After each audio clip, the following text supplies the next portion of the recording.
I'm all about my bag and I'm so ignited. So I ain't worried about you hoes you can get from around me. And yeah, I'm living in my truth, ain't nothing fake about me. So if you coming with that beef, you can keep it silent. Cause I ain't gotta worry about a fake bitch. You probably never had shit, man, cause they irrelevant. I got these niggas mad, yeah, they mad, cause I'm running the shit. Been standing 10 toes, I'm ahead of you, bitch. And these hoes can't take me. Hoes can't take me. These hoes can't take me. Fuck niggas, they can't take me. 2021, oh yeah, I know you see me coming. I got that heat, I got that fire, and I'ma keep it burning. I got some hitters by my side, so don't try nothing funny. Keep it cordial, cause nigga, trust me, you don't want these problems. I'm in the VIP, so you can hang with me. Coming to the club or early just so you can get it for free. We ain't the same, never was and never will be. Don't worry about your next drink, cause this one is on me.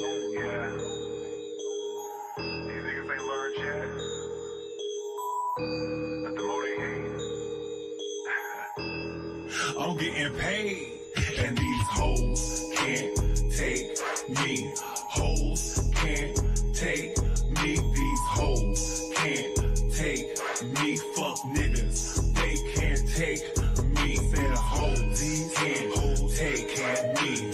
Hoes, these can't take me. These hoes, these can't take me. Fuck niggas, no, they can't take me.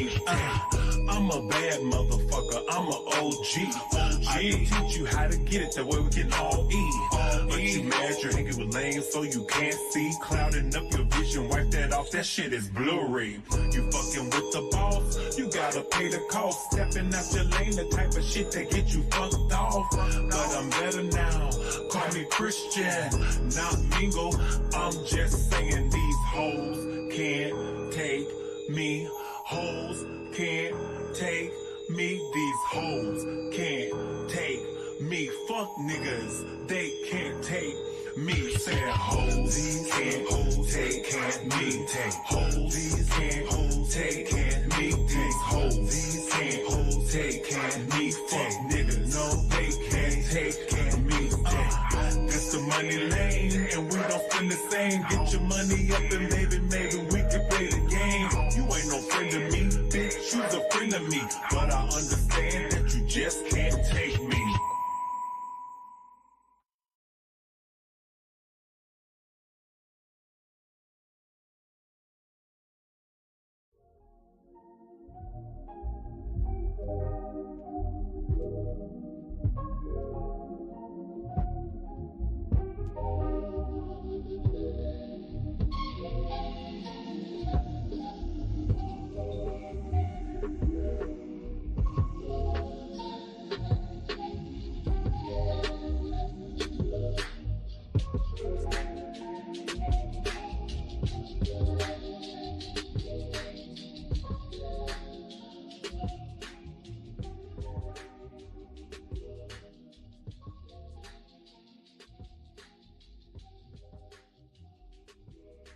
What's going on? What's going on? What's going on? What's going on, y'all? It's your dude, BubzDaGawd here, your fellow leprechaun and vampire from Detroit, bitch, okay?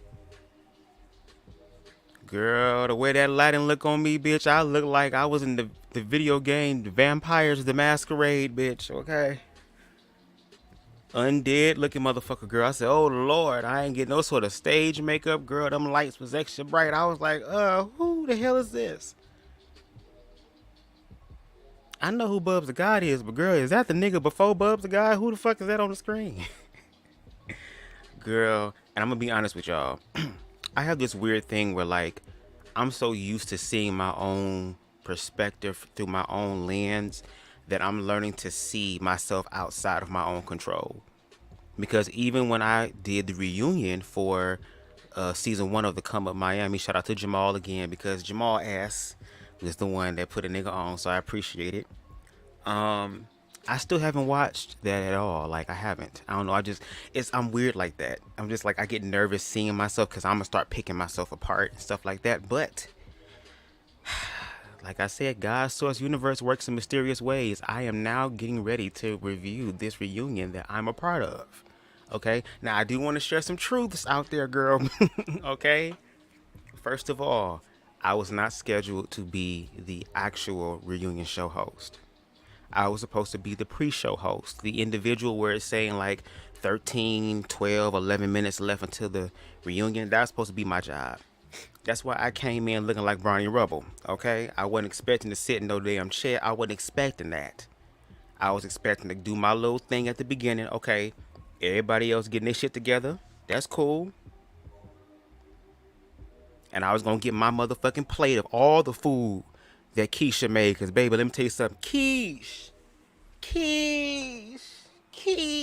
Baby, when I tell you quiche, that food was so good, I only got a little bit. And I was supposed to sit my ass in the audience, bitch, or hold a camera or something. But, girl, God Source Universe said, bitch, you're called for something greater and bigger, and stop limiting yourself.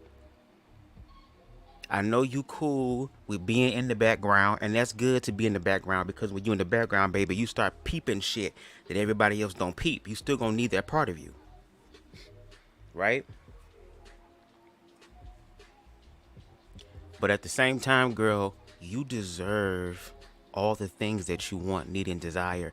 And for those of you who have been following me on my channel besides the reviews, like on my Instagram, with me kind of just sharing my journey in a very open and yet objective but faith-based way, like I'm literally applying this stuff to my life, because here I am now getting ready to review a show that my ass is a part of. Okay? And I'm gonna tell you, girl, I'ma laugh at me. That's one thing I'm gonna do. I'm gonna laugh at me, girl. I'm going to laugh at me. Instead of me being in my head and picking myself apart, girl, I'm just gonna laugh at me, okay? Because now I'm starting to understand, and possibly start to understand, what a lot of these people who are on these reality shows are going through. That's why I try my best to make sure that my commentary is very, very complete in 360, which is why I'm all over the place, girl, because it's so much shit to talk about, bitch. Where do you want to start, bitch? Where you want to start? That's why I tell people to smoke and drink before you listen to my commentary, because, baby, the truth is there, girl. It's just about, do you have the mental fortitude to get to it? No shade. Shout out to Queen Spicy in the building. Shout out to Smoke. Baby, let me get my lighter check. I had went to the dispensary a few days ago, and they got this deal. You get 5 for 30 something. Baby, this do-si-do. Baby about to have me singing shit from my childhood, bitch. Doe, a deer, a female deer. Okay? Now, before we get into this review of the reunion, okay? You know we're smart over here, okay? We dot our I's and cross our T's. Where's it at? Boom. Okay, come on the screen, bitch. It's frozen. What the hell going on? Hold on. Damn. Copyright disclaimer under Section 107 of the Copyright Act of 1976. Allowance is made for fair use for purposes such as criticism, okay, comment, news reporting, teaching, scholarship, education, and research, okay? Fair use is a use permitted by copyright statutes that might otherwise be infringing. Not statute that might otherwise be infringing. Nonprofit, educational, or personal use tips the balance in favor of fair use. And with that being said, let's get into, girl, part 1 of Surviving 305, girl, the reunion special. Let's get it.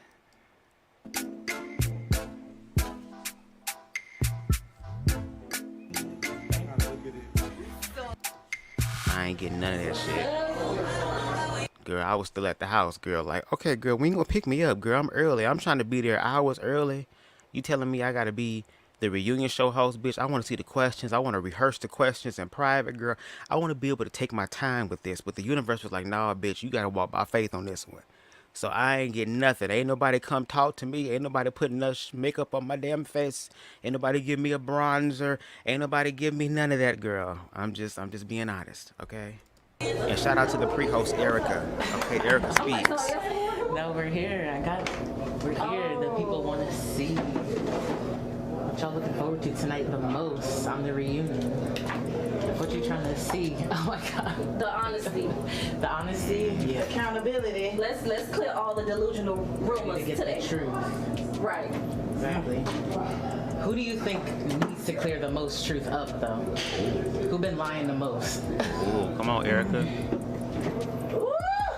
And by the way, shout out to Erica, because Erica did an amazing job. I felt like she probably would have done better than I would have, girl. I would have been a little bit nervous, no shade. But shout out to Erica asking the questions and kind of getting things stirred up. Shout out to you. It's just so many lies. Jamal, Lake, Shisha, Leisha, you name it. All the motherfuckers be lying. No, I don't know. I wouldn't even say nobody lied. It's just not being truthful. Putting on. Yeah, you ain't tell the truth, but you ain't tell a lie either. Okay. We about to find out tonight. But who, if you want me to name somebody, I'm talking about them live. Okay, then, yeah. The fans want to know specifics. Get it out there. How you feeling today? Come on, transitions. Over here saying shit up. Good. Yeah, you getting ready? Getting ready for tonight? For real. Anxiety kicking in, but we here. You feel like you need to clear anything up? I feel like this whole reunion is or should be focused around clearing shit up because most of the times you need to clarify complicated situations Right. on different levels. Right. Let me say, more like I don't understand it. So you about to get the truth out tonight? Yeah. Exposed. I mean, the truth has already been out. We just trying to fix the coordination of how the truth is, What's up? Hi, Erica. How you feeling today? I'm well, trying to get these rubber bands out my hair. Yeah, I see you did a good job. Yes. Oh, I'm trying. I should have did it last night, but Well, you got it. What are you looking forward to tonight at the reunion? Me? Yes, I know that's right. Me. Perfect answer.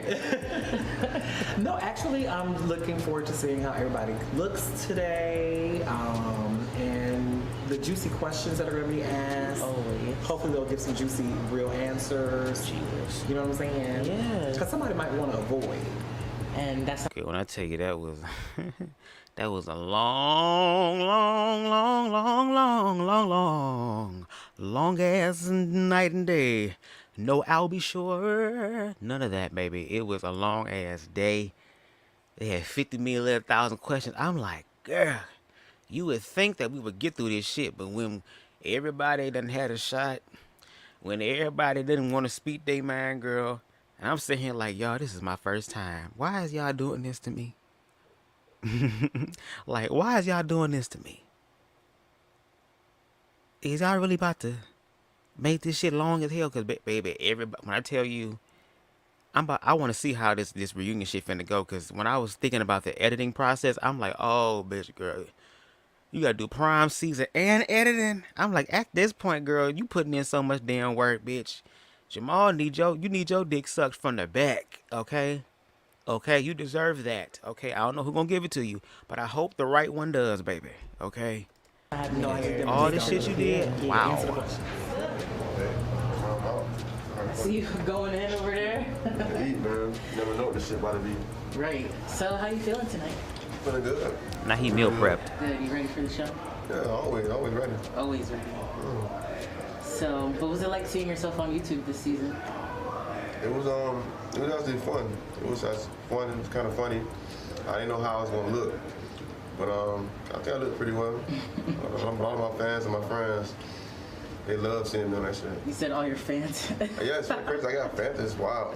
People be fucking friend requesting me and writing me in my DMs. Shit, it's wild. I didn't think it was gonna be like that for me.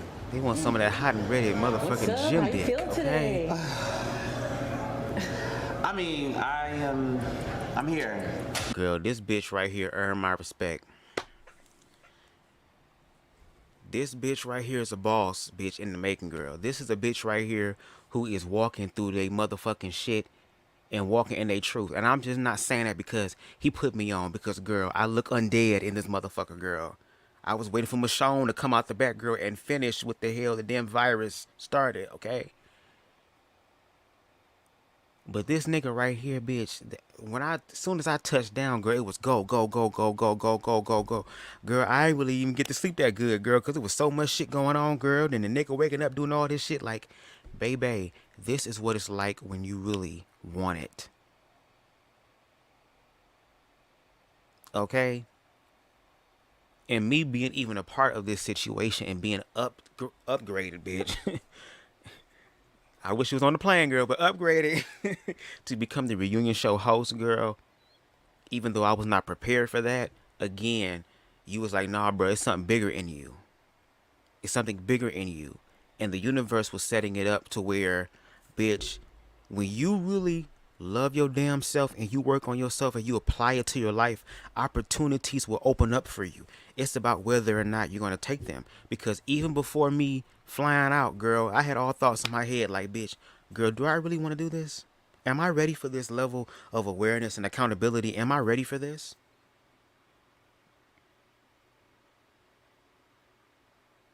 Am I ready to walk in the light that I have seen other influencers and people on these shows walk? Girl, am I ready to deal with that in my own way?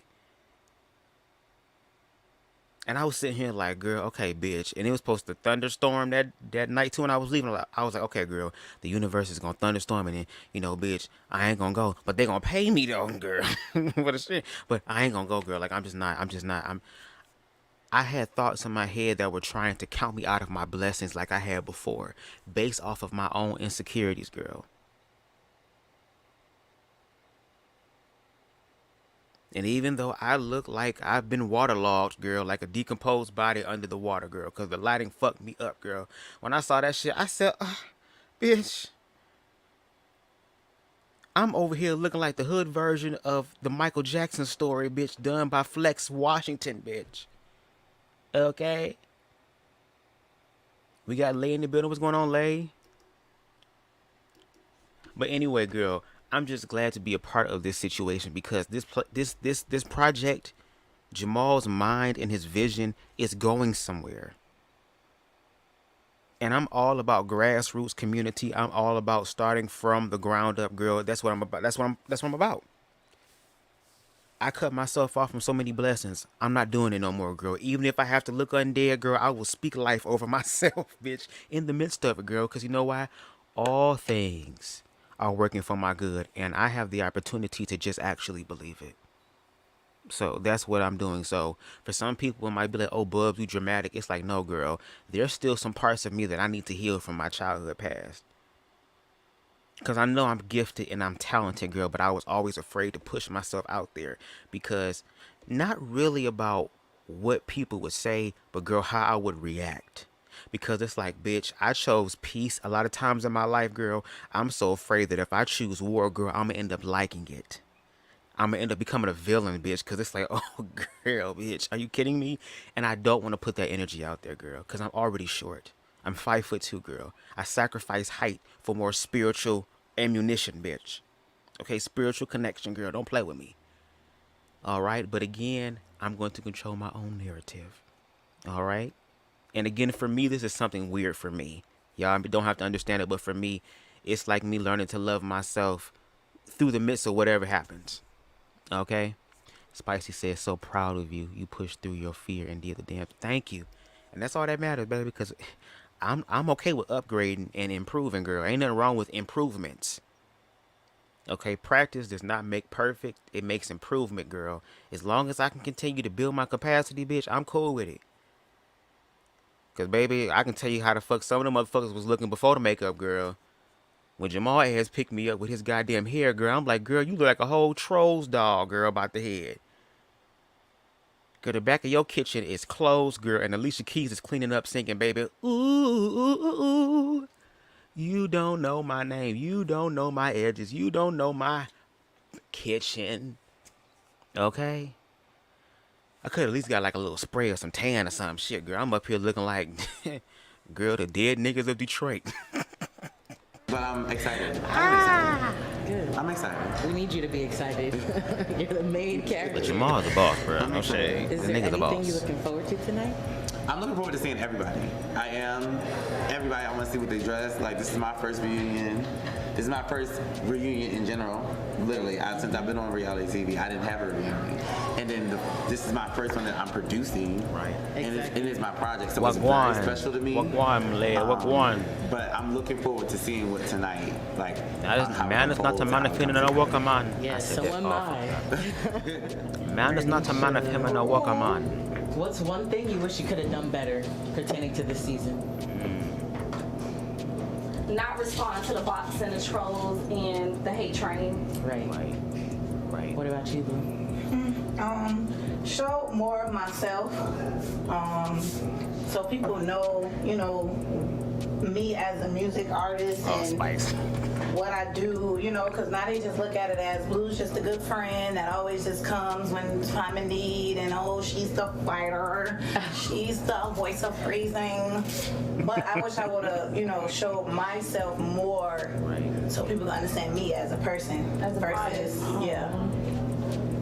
versus just. So talking about it, getting the truth clear. Are you emotionally and mentally prepared to deal with Lamaj? That was my question. Yeah, like I'm good. Like that never bothered me. Like I always looked at Jamal as a friend, so they really don't all of that like extra in my feelings or something. There's no feelings like that there. So I just do hope that we can get back to a cordial base and chase after the bag, you feel me? That's like we've been doing.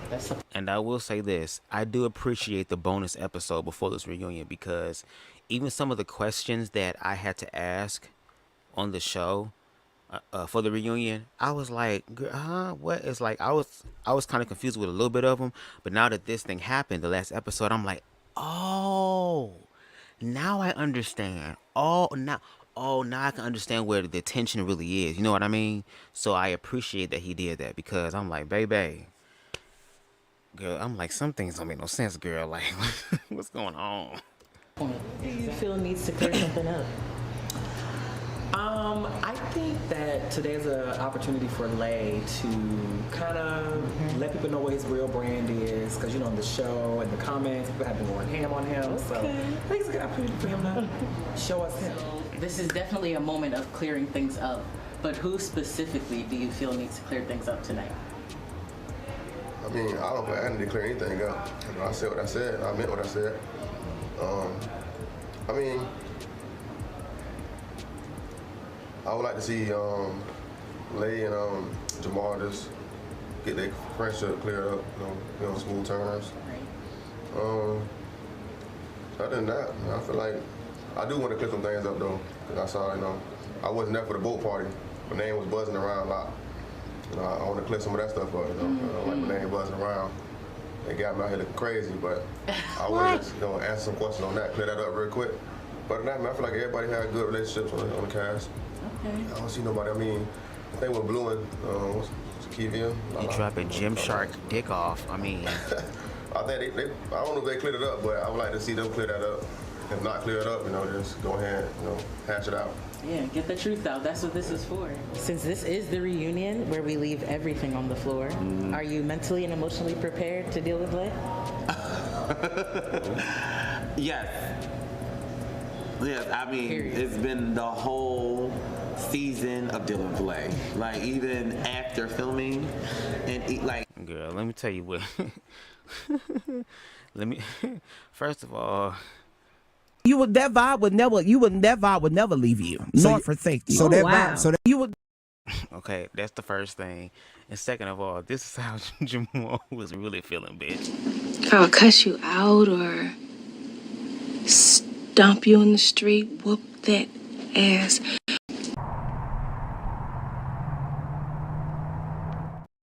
Girl, let me stop.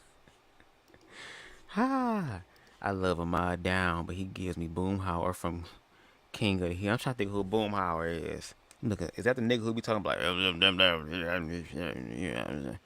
Is that him? Who was Boomhauer? Let me look this shit up right now. Boom. Not Boomhauer. Who is Boomhauer? Nigga, yes it is. I feel like I sound like Boomhauer when I'm high. Yeah, you know what I'm saying? Yeah. Like, what? I might as well. You be what's the name from goddamn South Park? Tamar! At least give us a little inflection.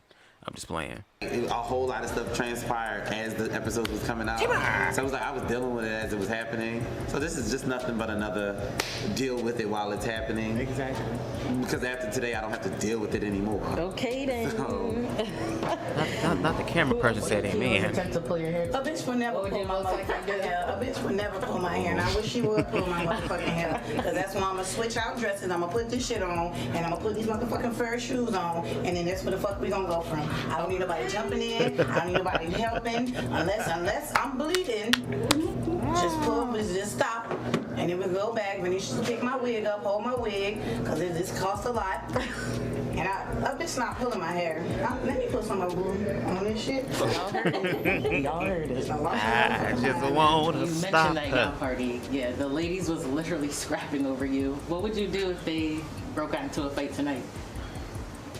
I mean, I would not like them to fight over something that's not even true, but, you know, there's nothing I can do about that. I ain't a referee.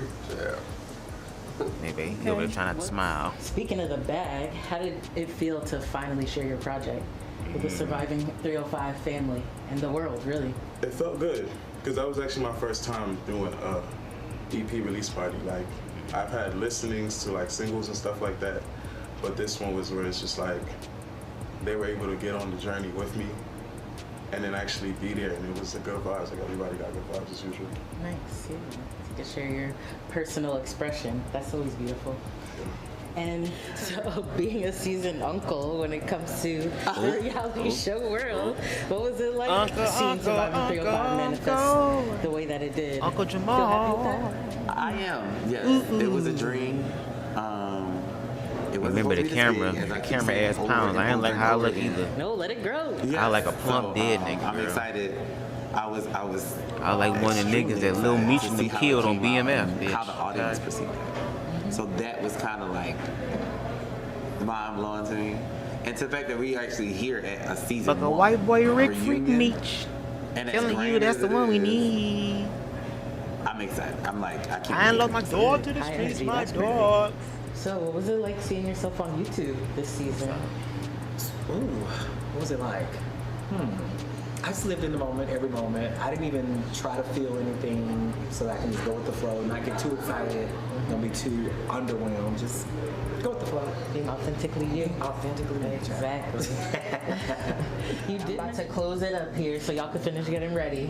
Renisha, what's one thing about you that you would want to leave the Surviving 305 audience with? What you want your fans to know for real? That the boutique is real. Boutique exists. And in the world of where people think they just have to go inside of a store and get a storefront, that's just not my wish. I'd rather just keep it online. So all the, oh, she has an imaginary boutique, she has no, it's actually there. I really do have a boutique. You can go on my shopping website. You can find whatever outfit you want to find, brunch, going out, photo shoot, whatever it is, but it does exist, and I don't want y'all to have this mindset that I don't have a boutique and it does not exist, because it does. And that's true. I mean, let's be real. Shit is online nowadays. I be seeing infomercials and ads all the time. You can sell shit online. You ain't even got to buy them shit. It's, look, some people believe in working smarter, not harder, girl. Okay? When it's online, it can be done a lot easier and from anywhere. No shade. Okay? Things are upgrading and changing. All right? Amen. And those is two fine-ass black women. Damn, they was fine as hell. Fine as fine as hell. And this is one of the outfits right here. Period. Let them know. Let them know. Let me see your walk. Walk. Yeah. Do you feel needs to clear the air up once and for all? That needs to clear the air for once and for all. I'm looking forward to seeing Venetia clearing the air. And Ahmad, them two. That little situation, because it's just like, looking back at it, it's just like, oh, whoa. Yeah, it was a lot, and I've grown. I mean, I knew Venetia before I knew Ahmad, and I know how much of a sweetheart she is, and she means well, but she also has her ways. I'm hoping to see that she has grown from this experience, and she saw herself, because I know it's not easy looking at yourself. Right. Right. And then Ahmad, I just wanted to see where he's at now. You know. Yeah, we about to find out tonight. Big truth. Yes, we are. Wrap it up. What's one thing that you would want to leave the surviving 305 audience with? What you want your fans to know? I want my fans to know that, just like everybody else, I'm human, and I experience those human feelings as well. So with that being said, it's how you approach it and how you deal with it. And when you get older, as you get older, you start figuring out the best way to handle things. And you know, it might not be good for everybody else. It might not be good for you, but as long as you take accountability and you realize that and move forward. Feel me? We all here to grow. I'm not here to have no hate in my heart. Great. Oh, that sounds so nice. So inspirational. I love that. So you about to see the real tonight with Lay. Get ready for the reunion. And I'm gonna let you finish that up, but one more. What's one thing about you that you want to leave the surviving 305 audience with? What you want the fans to know? So what I would like them to know is that what their takeaway from seeing me is that it's very important to protect your energy. Right? Okay. Protect your energy. Your mind. And wherever you are mentally determines what your reality looks like. That is true. Oh my gosh. Okay, That's so that was my experience there. mindset. Come on. Yeah, that's amazing. And that's one thing about Nick Nack. Nick Nack energy is for real, chill and cool. There was no, I ain't feel no shade, I ain't feel no mess, I ain't feel no energy from him. He was very warming and inviting. Even though it was chaotic and when shit was going on and motherfuckers still had shit to do, just the energy was cool. So it was really dope. I really liked it. And he's speaking the truth, bitch. Like, what he said is true. You control your mental, baby. Everything else comes into subjection. And that's one thing I'm still learning, okay? So shout out to that gold nugget of wisdom. Message. I love that. Thank you. We're gonna get the goods tonight at the show. Yes. What's one thing you wish you could have done better pertaining to the season? One thing I wish I could have done better.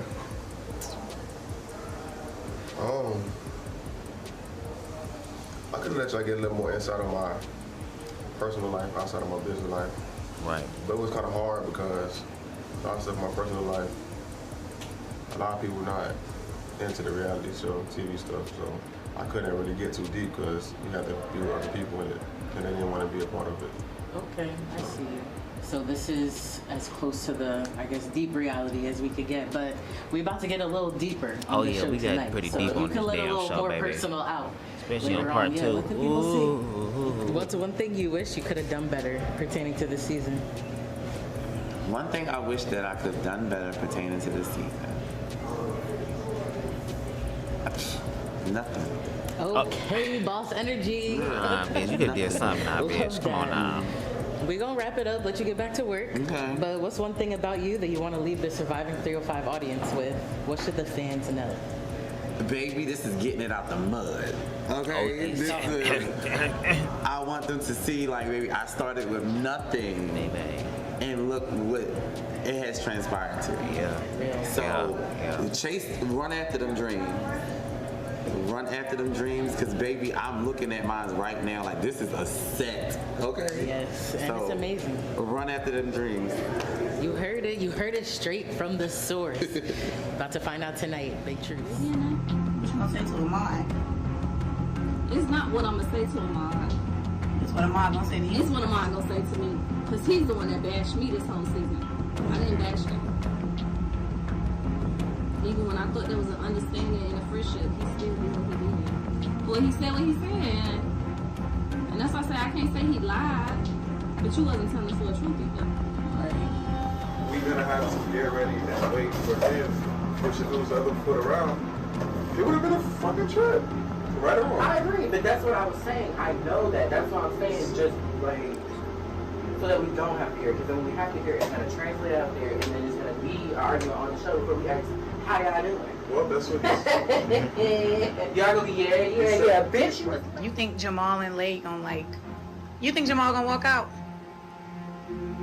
I don't think he gonna walk out. I don't? think he gonna storm the fuck off. You know, he quick to storm the fuck out. got them goddamn goose feathers on his motherfucking arm and lapel and shit, girl. You know he's gonna sashay his way out, bitch. Leave all type of feathers on the floor. Hell yeah. I think it's some of the answers gonna get under his skin. You ain't gonna be able to take that smoke. Did you see anybody else or talk to anybody else? You know what? I'm gonna do what I need to do and leave and come back. I got shit to do. I know. Not for you real. kicking your shoes. This is bad. Bernice, you put a dress on all different sides. Baby, her outfit was amazing. When I tell you, Bernicia is fine as hell. Finer in person. She is finer in person, bruh. Oh Lord, here we go. It's leprechaun season. Welcome to season 1 of the Surviving 305. Girl, I look like one of the Gross sisters, bitch. I'm just playing. My auntie was watching it. She was like, "You had on that blue shirt with the thing." I'm like, "Auntie, this is a black shirt." Okay, let's continue, girl. Reunion. I'm BubzDaGawd. Let's welcome our cast to the stage. Welcome Keisha. It's beautiful and stuff. Look at you. My forehead big Let's as welcome shit. Ahmad. All that. Our co-producer, Blue. Going on, Blue. How you doing? The way that Blue came in, girl, looking like Cinderella, girl. Why would a fellow want a girl like her? A girl who's merely lovely. Why would a fellow ever once prefer a beautiful girl like me?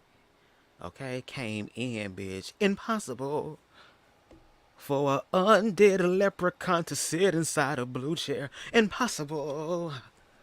Okay, baby. Next we have Knick-Knack. You know them hoes can't take.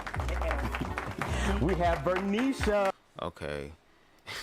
They ain't give you a boost. They ain't give me a booster seat or a phone book or nothing, baby. I can swing my legs, girl. I was hiding my cup of water underneath my damn chair. I was afraid I was gonna knock it over and shit. You know what I'm saying? I ain't getting nothing, baby. Okay, at all. But it's all right. I was just glad to be in the building. Glad to be in the service. One more time. Shaya. Oh, Mashanya. Oh, I feel a Shakani up in here. Mashandaba. Oh, I feel a Shakani up in here. Okay, I feel a Shakani up in there. Body bodacious. How you doing? Good, good. Next we have Lay. What's up? We're gonna have to match us up after this. You know what it is. Next we have Kia. All the women is beautiful on here. What's on? Yes. Girl, Kia came in with that motherfucking pink bubblegum and has a wig on. Now, first of all the women's. Oh no. I want y'all to read me, okay? This my time, girl. I'm gonna read myself. I want y'all to read me too, girl. I want y'all to laugh at me too, girl. We all gonna laugh together. In love. It's in love, baby. So I want you to do it, baby. They ain't give me nothing. Okay? This is family building right here, okay? But everybody on the cast, girl, look amazing. Amazing. They was dope. Their energy was dope. Let's start with this side. Okay, girl. Now, when I start coming with that pink wig, now, first of all, let me spill a little tea. Girl, when Jamal ass was having them march in, girl, I was taken back to the time when I had to watch the little kids in Sunday school, girl, and you would tell them shit and they wouldn't even listen to your ass. He back there talking about we recorded. We needed absolutely quiet. I was in the beginning filming the whole little intro on BubzDaGawd and welcome to the cast and shit. They in the background talking and snickering, girl. Jamal turns around and was yelling multiple times, "Excuse me, y'all act like little kids. Can y'all please be quiet? Can y'all please shut up?" Girl, it took... Girl, one thing about black people, girl, this should have been on CP time, girl. You should have told them the reunion started at 1, bitch, because, girl, at this time, baby. Ooh-wee. Ooh-wee. But anyway, we got Miss Kia on the left. She is beautiful, okay? Them goddamn, my twin cousins that's on her chest was out, girl. She had this motherfucking pink motherfucking Onika inspired wig, girl. Yes, I love it. It looks amazing on her. Then we have Knick-Knack. I love The way that we have this palm tree in the middle, girl, is channeling the energy, girl, of the highest self, bitch. She is tapped into her third eye. She is tapped into the 7th chakra, bitch, which is the light chakra, girl, the Christ consciousness, girl. She had her little crystal on, so I knew she was good. Then you have Vernisha, baby. Vernisha was over here looking like just beautiful, sexy ass, just bodacious. Her outfit just was like, ooh, you going to Hawaii after this? Ooh, you going to Peru after this? She had these little shangles on her arm and stuff, looking like she moved her body like a snake and all that. Her skin was immaculate. It was beautiful. It was kissed, chef kissed by the sun. Then we had Lay. I ain't gonna hold you. Lay is a very handsome individual. Okay? I'm like, okay, Jamal, I can see why your ass was over here 7 whole days and not a word from you. I can understand that. Okay? But everybody was dressed nice. They was looking nice. Let's welcome our executive producer, Jamal. How you doing? How you doing? I like the little Now let's look at them. Okay? Keisha. Baby, Keisha deserved to get her pussy ate the way she was cooking that damn food, baby. That shit was so good. I was so mad that I didn't get a lot of it, okay? I was so upset. Only got a little bit. Then we have Ahmad. I was trying to dress like how Ahmad was. Yeah, Ahmad got different colors and shit. I was trying to break shit up. But, of course, my ass with it to the last minute, girl. Then we have Vernisha, girl. Vernisha looked like she was getting ready to be voted for prom queen, girl, and was going to win. And then we had Jamal, girl. Look like he about to bust out with hand performances, girl. Miss Peacock, cow. Let's go. All look very amazing tonight, okay? Let's take a quick recap at this season.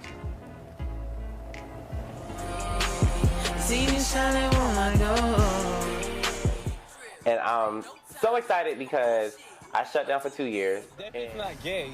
Like, I'm openly bisexual. Like most of the females that if I do try to. What's going on, y'all? Zamar, owner Supreme Fit, you know, representing the crib 305, Carrier City, all. I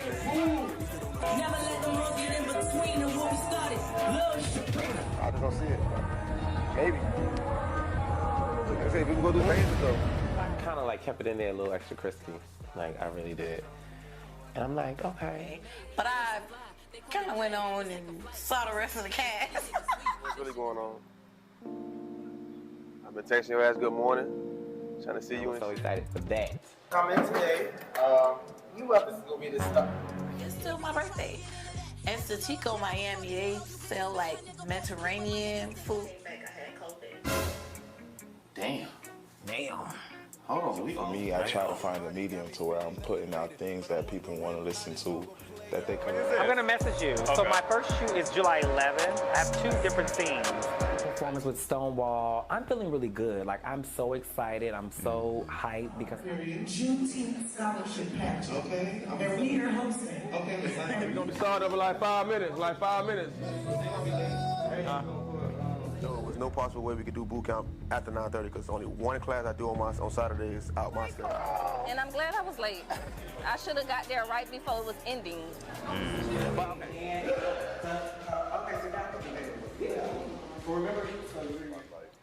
The whole managerial aspect of. Bitch, my knee hurt just the way that he just dipped down like that, girl. I would have heard all type of snap, crackles, and pops in my shit. I'm not having that. Yeah. You have to always live in the mindset of making sure yourself is secured first. Okay, so. Yeah, he just hitched a ride, basically. That's all it was.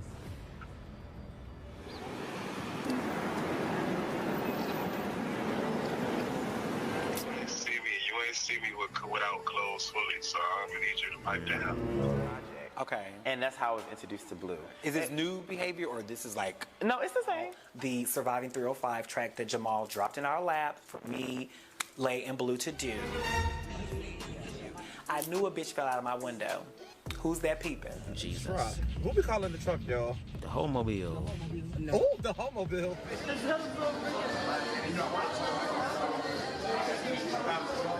Okay. He also hosts a club up in Fort Lauderdale. He does a lot of stuff. Yeah. He's in ballroom. He's my gay mother. Me and Vernisha, we both Aquarius, you know, we both share that same sexual energy. Just slippery slide ass shit. One franchise store. I had enough, right? I called Jamal in. You know, This is going to go against my mom's personal credit. Past it, or we can decide to move past it or not. Or I would rather My ankles hurt, but I'm excited to be here. We supposed to show up in all black.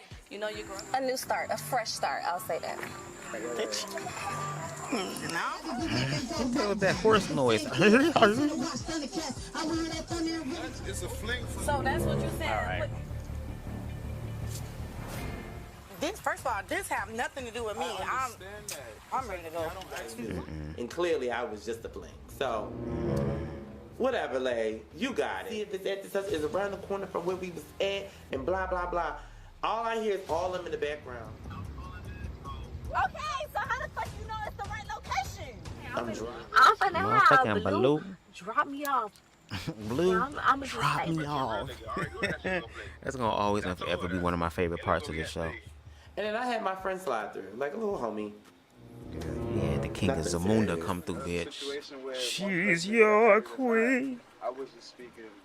This was my heart and soul. Like, dancing meant a lot to me. Missed the launch party. I did. I'm not mad as fuck. What was going on? Were you right now trying to do Catalog me, or was it catalog? Okay. You're looking at her. Okay. No, Double standard it is. It's okay for women to be bisexual, but for men it's not.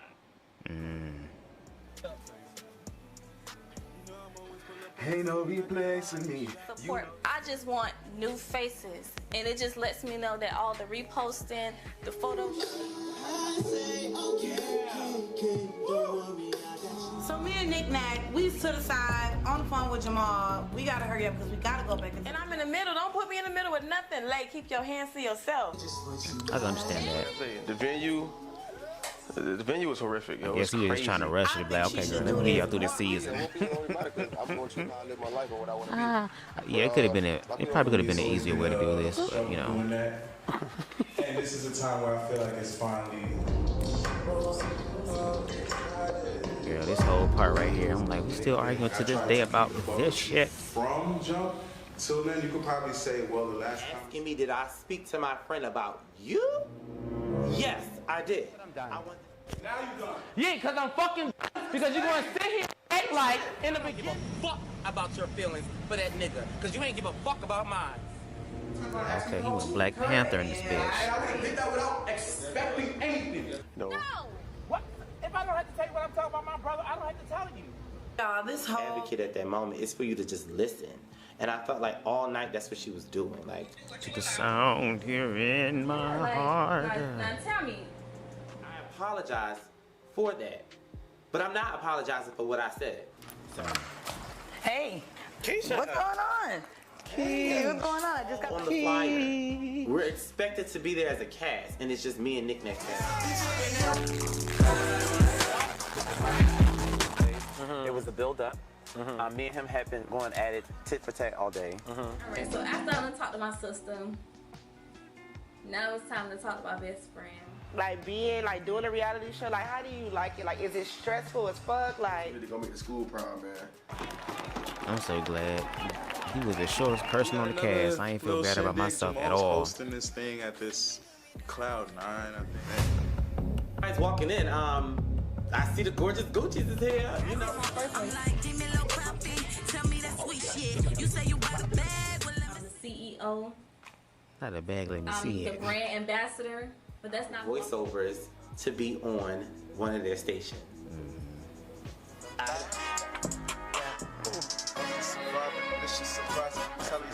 I want to hear the rest of this damn Where are song. you? Cause Keisha not here. You better bring your motherfucking ass on before you be there left. I'm so glad. This is what was needed. Finally see what this boat is about, and it's actually. First question, have you ever had sex in a boat before?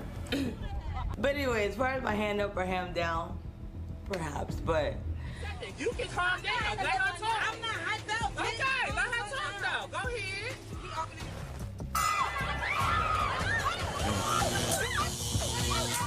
This Frankenstein ass transition. I'm trying to understand. That dick was that good? It wasn't about a lot. That dick so fucking good. That dick so fucking good. That dick so fucking good. See me shine, they want my glow. Shout out to y'all, Cash. Shout out to y'all. Now, this season was full of work amongst the whole cast. From music artists, workout professionals, boutique owners, okay, and new voiceover artists. The bosses got to the bag. Let's take a look. That's so fucking good. Not Smoke Dragon saying Keisha is bad. How Keisha bad energy? How is Keisha bad? I just want to know. Because, baby, that food wasn't no bad energy. Okay? Baby, I wanted to suck Keisha toes after I ate some of that shit. I'm like, and I ate that shit cold.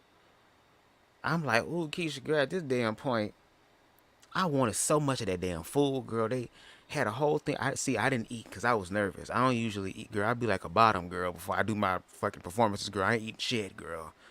Okay? I'll eat after the festivities. That's the only time I ask to become a bottom bitch is when it come down to shit like this in my work. Because I'd be nervous. I want to do a good job. But that food was good, okay? So if that energy is bad, bitch, I don't want it to be right if it mean that cooking gonna change. If loving you is wrong, I don't want to be right. So prom season, whew, this is my first prom season back open. And I'm so excited because I shut down for 2 years and I lost the edge of sewing. Like I really did. And now I got 12 clients. I made about $10,000 this season. And I'm excited for this because I know next season is up and up. Like I feel like I pressed a restart on my company when it comes to prom dresses. Like everything used to be about a dress. You want to do soft piece or fuchsia piece? Soft piece or fuchsia? Piece is really good guy. You are the wind beneath my... So today I am going to I was the gonna try that vanity store note, but to the Lord get, said no. she's like the second highest prom dress that I did. I need to get feathers, I need to get fringes, and yeah, I'm excited about this because this is a dress that I think. You want to get fit, you want to get sexy, come see your boy, man. You know how I do. I fits it in, put that work in and out the gym. Let's get it. There's a lot of in and out. I ain't talking about the burger spot either. Girl, you working with some mash, yeah, throw it back, yeah, make a nigga spend his last checks in the CashApp. What made me start Supreme Fit? Well, like I said before, I've been through a lot of trials and tribulations throughout my life. And one of the main things that helped me get through all my situations was fitness and sports. So once I finished college and I didn't, make it to the NFL, which was one of my biggest dreams, I was kind of like depressed and lost. And I knew one thing for sure. I always said that once I get to a certain level, I was going to want to give back and help people and uplift them to get through the situation they going through. Because I never had that. I had to pretty much. Everybody know Catalog Me Boutique. Baby, Renisha is so the motherfucking owner. fine. I'm the CEO. I'm the brand ambassador. But that's not who I want to be anymore. I just want to manage my business and let it be that. So I'm on the lookout for a new model. Typical There's football actually player. someone in Jamal's House of Eclipse. Do you think it helps that to I've build actually been mental watching. capacity? She seems like a very like sweet girl. endurance and She dedication? definitely I'm trying has to find the the right look. word to sum She all has that the up. walk. She has the sex appeal. So I'm thinking about Or giving mental her a fortitude, try. I guess.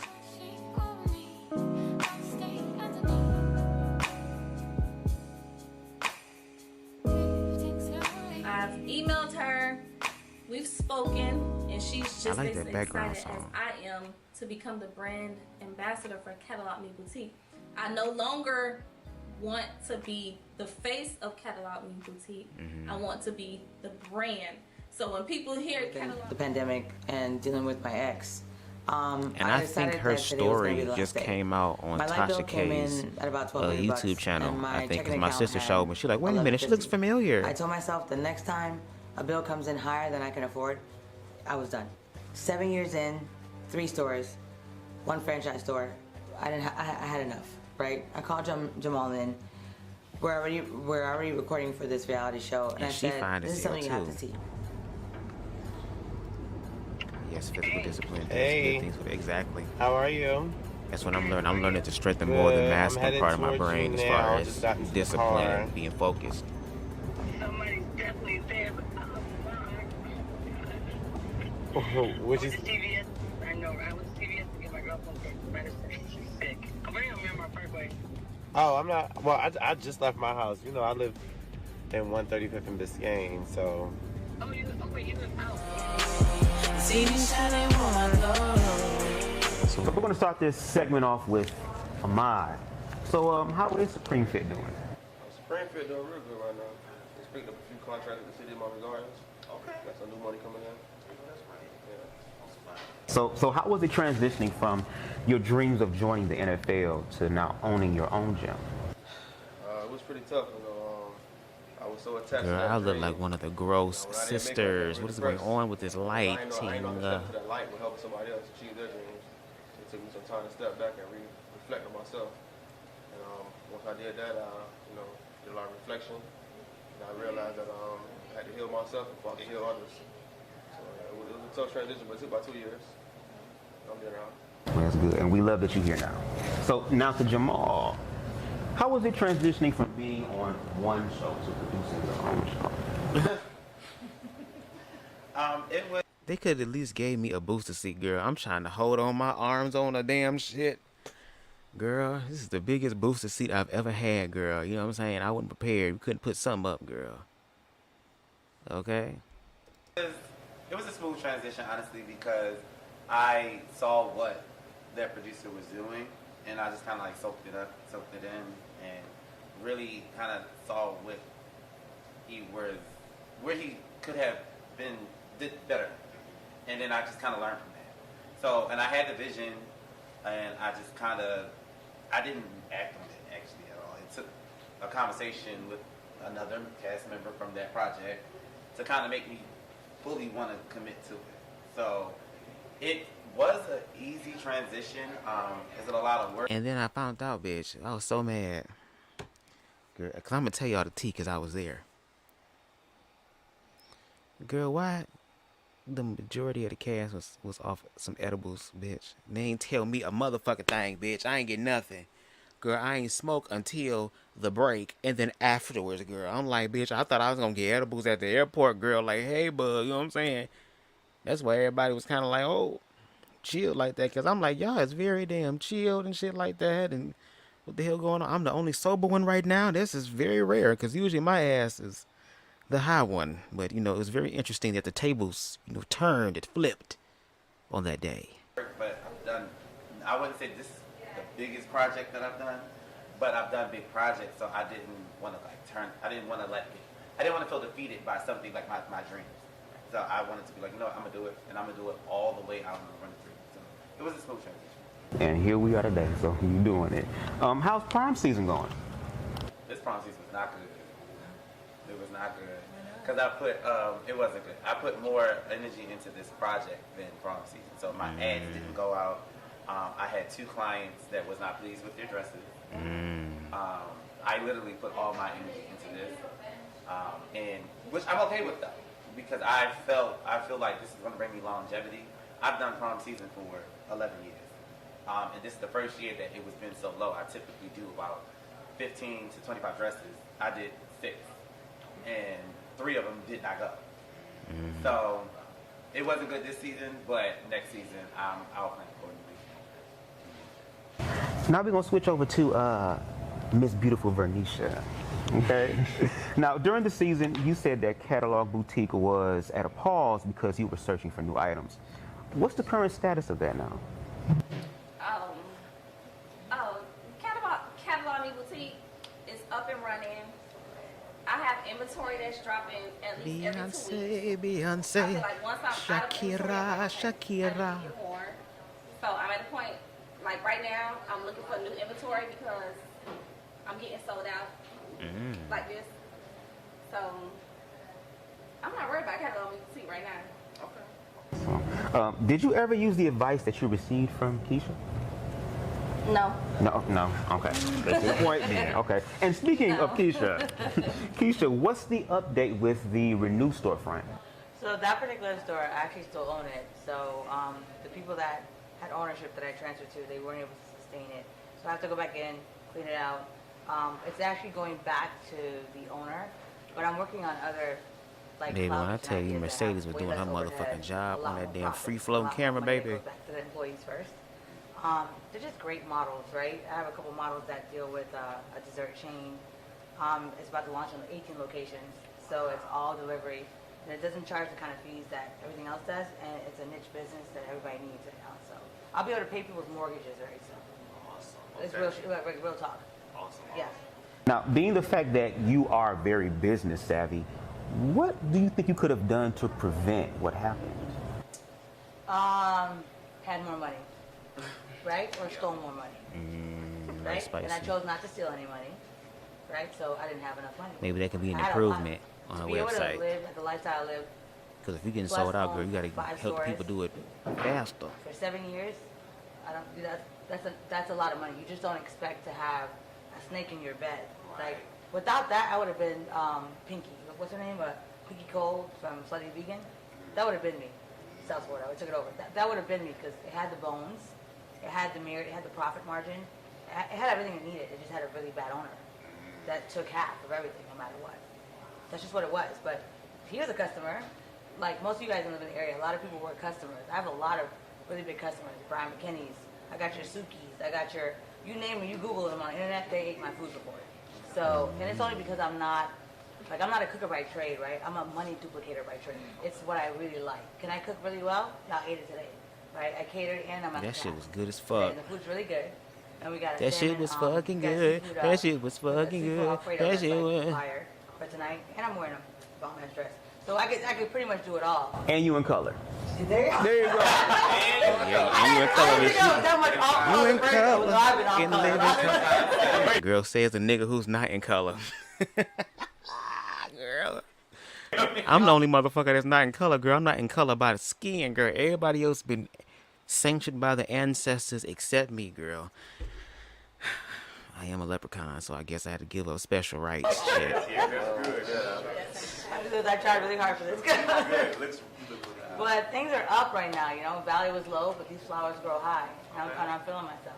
Oh, all right. I'm cool. So walking into this project, Yeah. how did you feel knowing your business was closing and then broadcasting that on this project? Like I've made money for a long time, so I know me. Right? Nobody can count my bank account. Nobody can check my attitude. Nobody can check my, the relationship I have with God. That's just, I'm me. Right? So at this point, I need people to know that if you are doing well, here's how you stay well. Right? Because there are ways that will come at you, that will take you to a place that I never thought I had $1 million, I could buy you. Yeah, I could buy you. You and you and you. Like, I might have to stop at 4. Let me be honest. I might have had to stop at 4 people, but I could have bought you all 4, whatever that cost. I know there's no cost. I know there's no cost. I'll skip over you. I know there's no cost. But I understood what that. No, but I understood what that felt. That type of power felt like. So, Not no shade. It's like it's so much tea that I know, but I don't. Motherfucker, they said it on the show. No shade. And I kind of understand where Keisha come from, baby, because I do that shit a lot on my channel. I mean, we've paused, girl. How many times? The gift of gab, girl. We can just talk some more and just talk, girl. Like, just give us a topic and we talk. And I'm glad that I can do that. Jamal and Blue looking like, okay, girl. We asked for a paragraph, girl.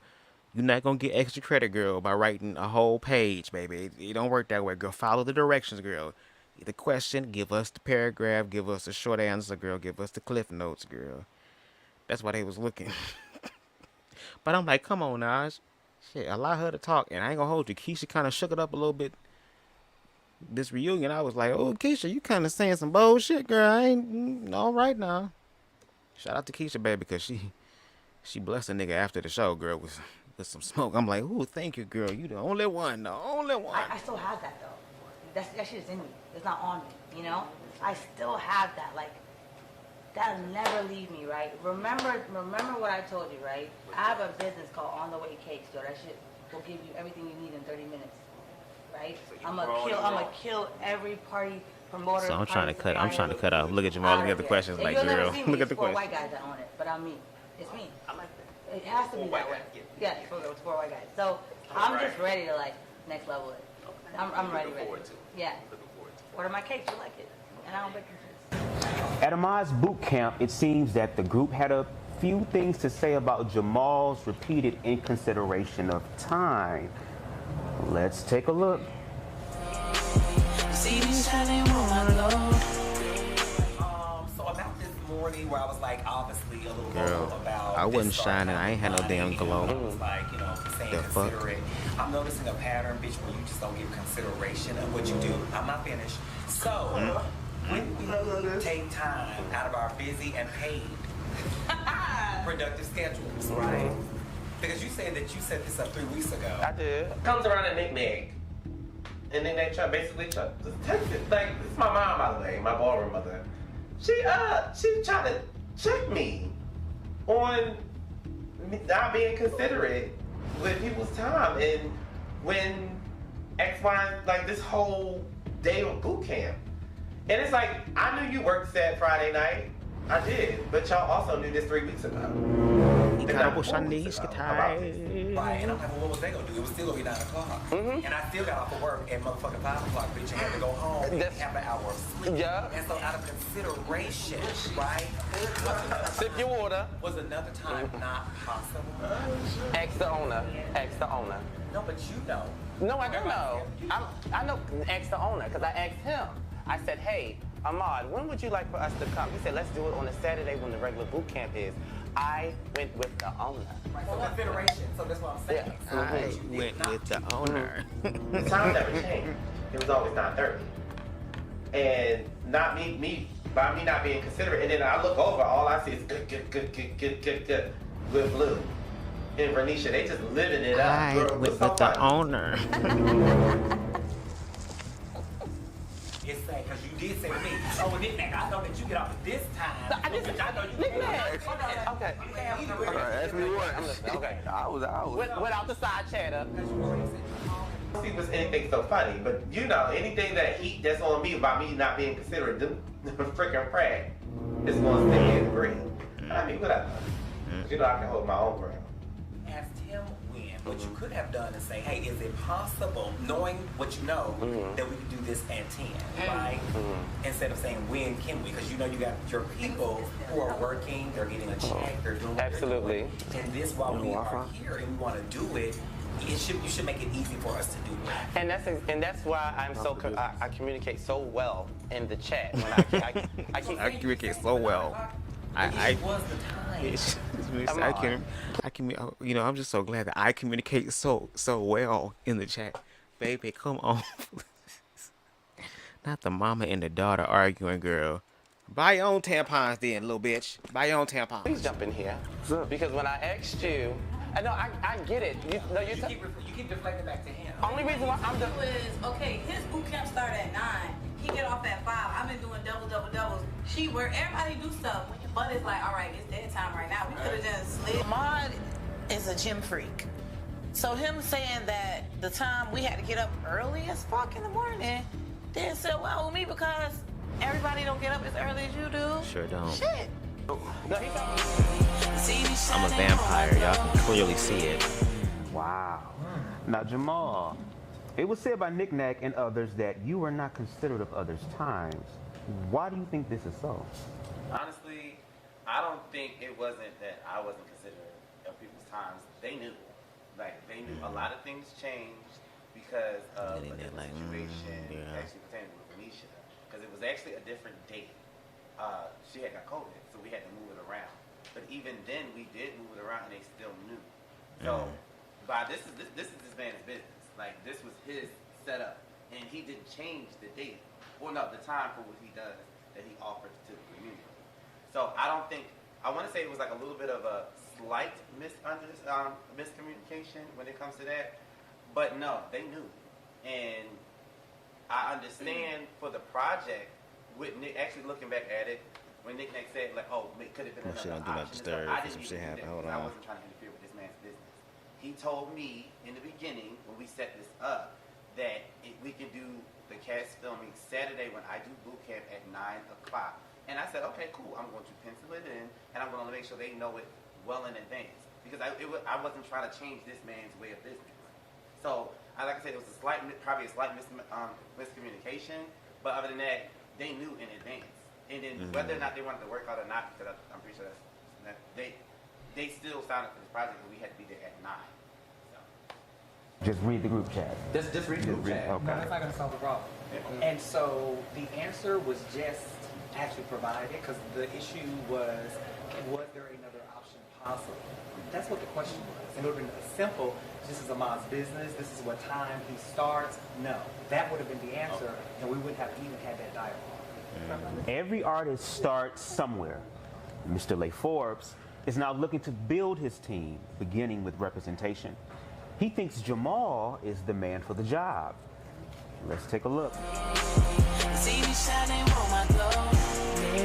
Yeah. Like the whole managerial aspect of what I'm missing from getting to the next level. See, I'm new out here. I don't really know much people, but I'm getting around. But I need somebody that's more established than I am, also about their shit. And from I've been here, it's probably been like 1 or 2 people that's really on their shit. Everybody else is just talking. It's a lot of that here. Yeah, a lot of talking. I do this, I do that, and they don't got nothing to show for it. It's a lot of that here. It's a lot. Like Miami is full of smoke and mirrors sometimes. Are you smoking mirrors? Now, that brings me to my next question, though. How would you feel about managing? Oh shit. He asked me about management, and I'm like, you know what? Let's see. You know, let's do a little trial run. Like by the end of all of this, I'll have my answer for you. Like I don't know. Like I'm that dick so fucking good. That dick so fucking good. That dick so bit like, you know, I ain't feeling you. Like I'd rather be your friend than, you know, other than that, because I was putting putting in work to kind of like talk to you, and you know, I'm still like I'm trying to learn how to be your friend. Now, I mean, no, all seriousness, but I've never managed. I've never managed an artist. Let's say that, but it's not something that I wouldn't be not against the management. But I'm hard. Trust me, I know. I'm a hard manager. I'm a hard person a lot of shit that was hard. Work with when it comes to business. The reason why I feel like you would be a good manager, or a great manager at that, is because you do what you say you will do. Yeah. You put yourself What's going on, Nate? What's going on? You do it with passion and grace. Hope all is well. You know, confidence. When I've been out here, but I've gotten more stuff done dealing with you than I've dealt with people in my whole life of living in New York. Really? A lot of people out there, garbage. They be on one shit for a month or 2, and they fall off. They disappear. Like, where you at? I had somebody who was making my beats disappear. Bro, I've been out here for like 4 months, and I still ain't found a studio that I was really like comfortable with until your people's.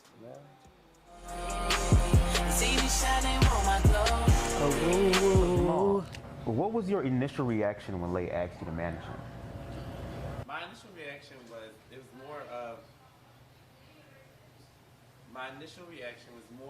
like. Look at he comes to bullshit. Time, I was still like really in my feelings. I didn't see that I couldn't do the job. I've never managed an artist, but I guess the best way to say it, like, I knew I could do the job, but I was too in my feelings. Baby, they beat the shit out of goddamn Jamal Face, bitch. They beat the shit. Girl. What that lady say, girl? Beauty hurts. And I'm ready to die for mine. Y'all ready to be cremated with me? Okay. His face was beat. Meanwhile, I'm over here looking like something from the Thriller grave, bitch. What the hell's going on, girl? That they ain't put this light on me. To try to be business oriented with him. So it was kind of, we had our conversation. We had multiple conversations. He like, here we go, this bullshit. So difficult trying to find that balance. Like, nigga, you lying. The disconnecting the personal and now making it business. Okay, Lay. What were your reasons for asking Jamal to be your manager? So at the time when I was out here, I was new, like probably like a few months. And he was the only person that was around that was in the lane of creating things. You feel me? Music is a creation, clothes is a creation, like, and that's what we clicked on, like, you know, after we got to really know each other. So for me, it was like, he's already heading in that direction. We on the same wave, we vibe. At the question. And he was getting shit done at the time. You feel me? And not you cheating on the test, nigga. he was perceiving like he was controlling his in front of the substitute teacher girl from the business aspect. Girl don't want to be. I was playing with stuff. And honestly, for me, it was kind of like that's what would have made it work because the feelings were like one-sided. So with that being said, it was kind of like, you know, in that moment, that's what made me want to work with him because it seemed like it wasn't going to be an issue us working together. You feel me? Yeah. But didn't you say, Jamal, that I there was have some a question too. conversation around that with Renisha about the management thing? Yes, there was some conversation. No, not with them directly. Yeah, I never talked to them about, oh, I could possibly manage him. But I think it was outside conversation about me possibly being a possible manager for him, and was I a good fit? And I mean, later on discussed, they said, well, in the show, you said that my good homegirls was talking to you about why I wasn't a good fit to possibly be your manager, but you never put a name on it. I mean, it was a few people to put a name on it. It would kind of be like, I would be going on and on right now. Well, that's probably, yeah. And that's not what I'm trying to do. Feel me? Because at the time, it was a decision where it's like I felt like he would be a manager to me and be able to manage me. From even hearing people on the cast like, yeah, Blue, Venetia, on some real shit, they didn't feel like you were fit to manage me either. No, I didn't feel like shit. What I said was, you and Jamal don't need to do no motherfucking business together until y'all get y'all situation right. And I told you that on several occasions. So it's not, oh, you're going to be a perfect fit, whatever. And like I said on the show, Jamal got connections here that can help y'all, help you, whatever.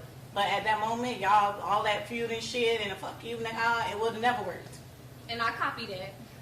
So it really wasn't going to be business until they handled Until they business. fixed out the situationship that they had going on. It just wasn't delivered like that.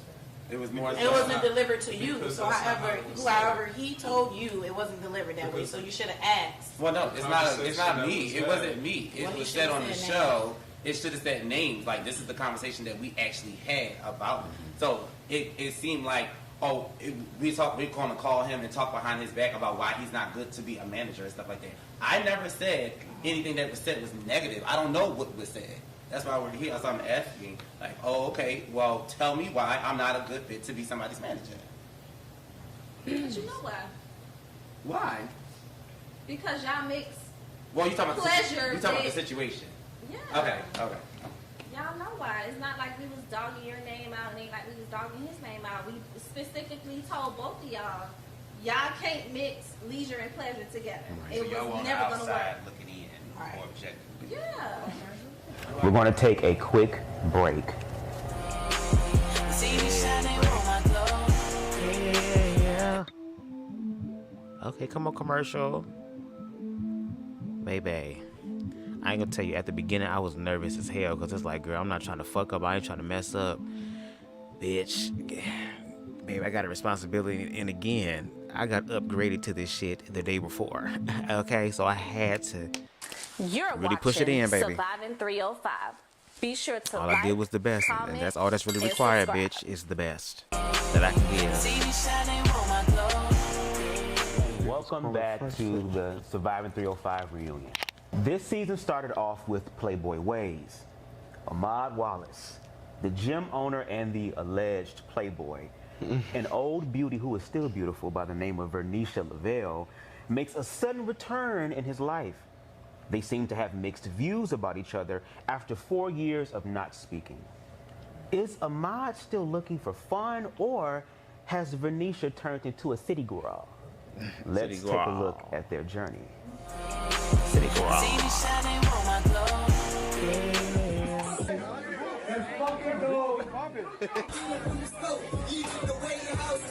Explain your party boy ways. Damn, explain your party boy ways. It's a pool party. It's a party. You're supposed to have fun and socialize. You know, that's what I was doing, just enjoying my time and having some fun, you know. I'm a single man.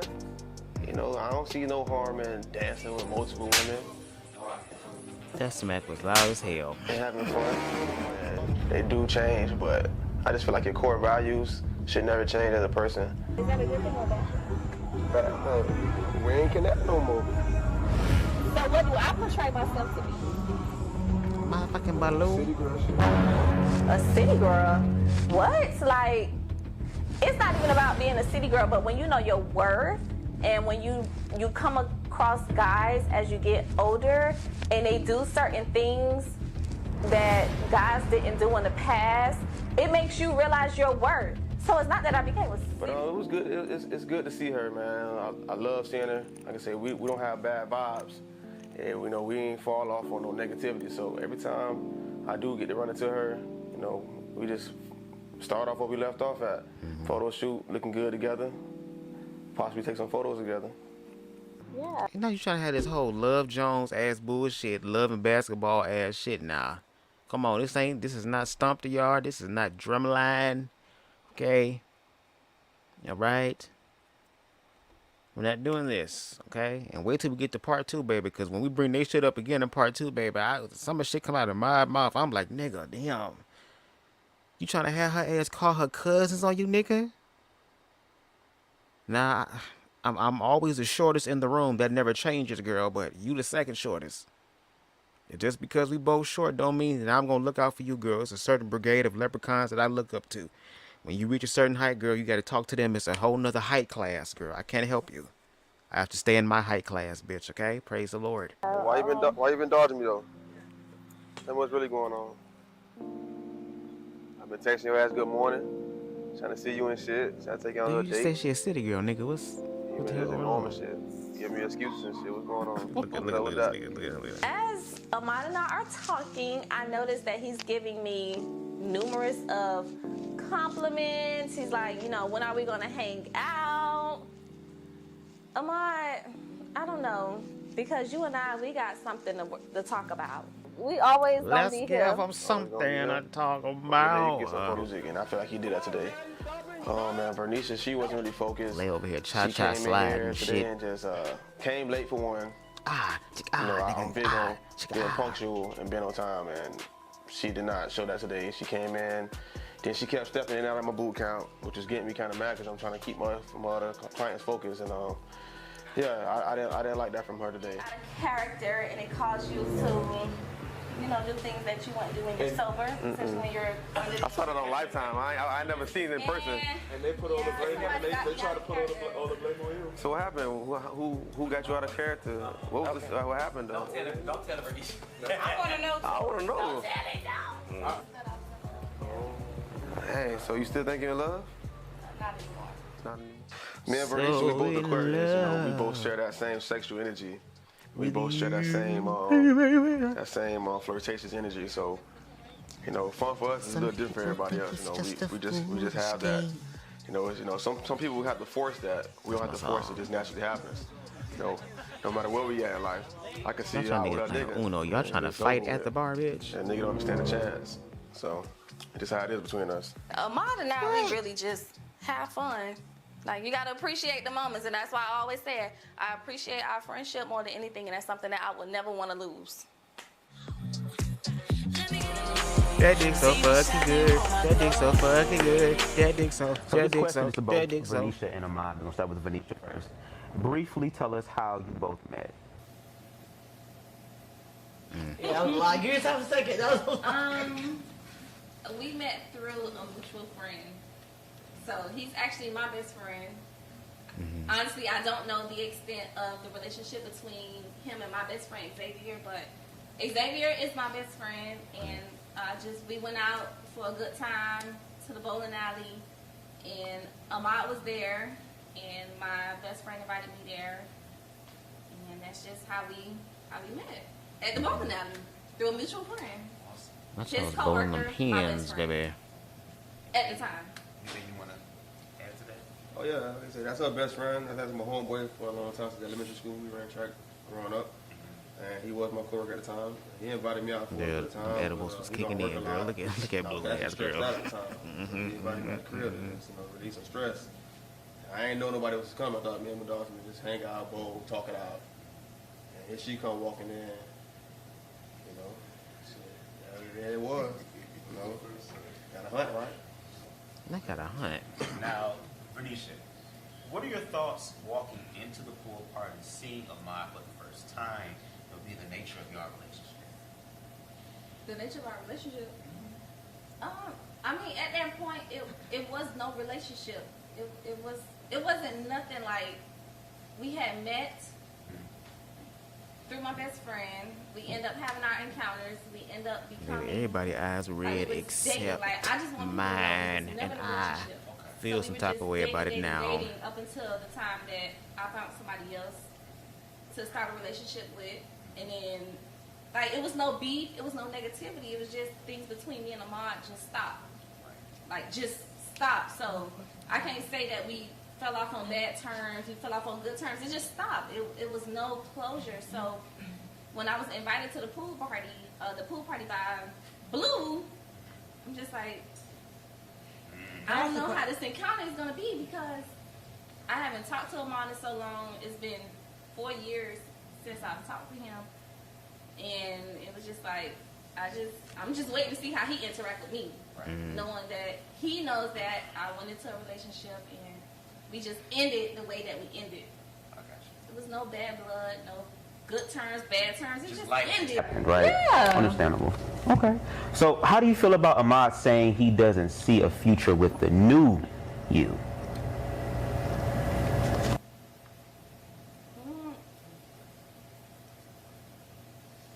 I don't know because, like I said, we was never in a relationship. So for him to say that, it wasn't a surprise because we was never in a relationship. So it's like, did you always see me as this person? Can we Like, identify just fucking or dating? Oh. Because I think that they have to identify that. No, what would be the importance of identifying it though? This is the part where I was like, you said y'all were dating. now when this happened, girl, I said, oh shit. Now we already crammed into this tight ass space, and I'm already short.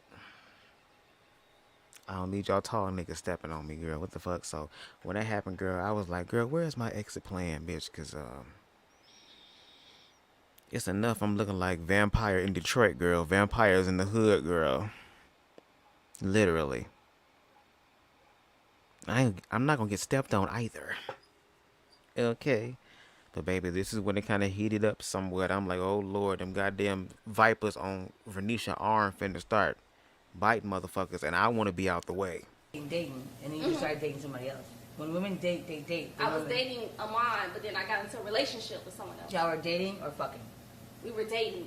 Movies. Would you dinner, say Ahmad we everything? was going out on dates? Yeah, we know a few days. Y'all were dating. We were dating. I lay my hand out. I let the women know what I'm about, what I got going on, who I am. If you decide to pay that hand, that's on you.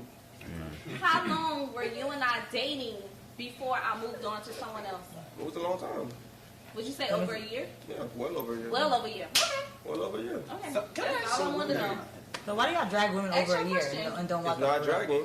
See how I'm looking back and forth, girl. I'm like, Flush. what the fuck? What the? I'm like, girl, I'm just trying to ask the questions. We got 1,025 questions, bitch. Okay. Have enough questions for everybody in the motherfucking county, girl. Okay. I'm trying to get through this shit. All right, and we supposed to be here for a limited time, baby. And again, everybody else edible kicking in except mine, girl. So I'm over here looking like a pale vampire, girl. That is sober. While everybody else looking like bronze god and goddesses and shit. And they high and tipsy, girl. And 8, girl. I'm the only one over here. Looking like Jesus Christ trying to go through it, girl. What's... Lord. No. Listen, like I said, no, like I said, casually she's dating. like, let's be honest. It's like you're casually working. dating, possibly Just talking to other saying. people. She did not choose to talk to other people. That's what I would wait. Well, can I That was her choice. Pause. You always say that. I want to say, I want to say this. If you dated her for over a year, y'all casually dating, y'all like where was the conversation with like, where is this? He wasn't gonna have it. He was gonna keep on knocking her down. In the and beginning, She kind of shook it up. She shook it up, Spicy. She sure did. Was that true? But it's different. If I'm just meeting you and you tell me what your requirement is and I tell you what my requirement is, and it's like, well, shit, I'm just dating. I'm not looking for a serious relationship right now, but then I end up starting to like you. Okay. So is the onus on Things me? start to change. Understandable. Is the onus on me? Was I there said in ever the a beginning. conversation where you It's guys never. We never had that There's conversation. no other conversation because what? Nothing never changed with me. So what's the other conversation coming from?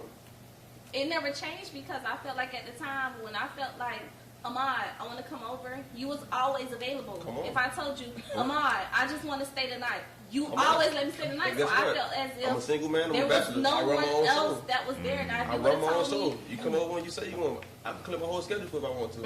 If you want to spend the night, I can do that. I don't got a woman. It's my show. So when you were connected with Renisha, was there anything in your mind wanting to possibly be something more with her, or was this girl it is beautiful. We had a great time. We had good chemistry. You call Venetia a city girl on different occasions, right? Do you think and again, I'm just reading the questions. Do you think your friendly ways correctly portray you as a playboy? And or so, do you feel these ways are similar to Venetia's?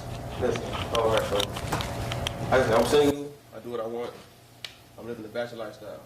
I'm meeting different women. I'm exploring my learning more about myself, learning more about women. If you want to call her a playboy, cool. I can't fault you for that. The reason I call her a city girl, when I first met Renisha, she had different moral values. She had different standards. She had a different way of living. That totally changed from the time I met her to the time at that pool party.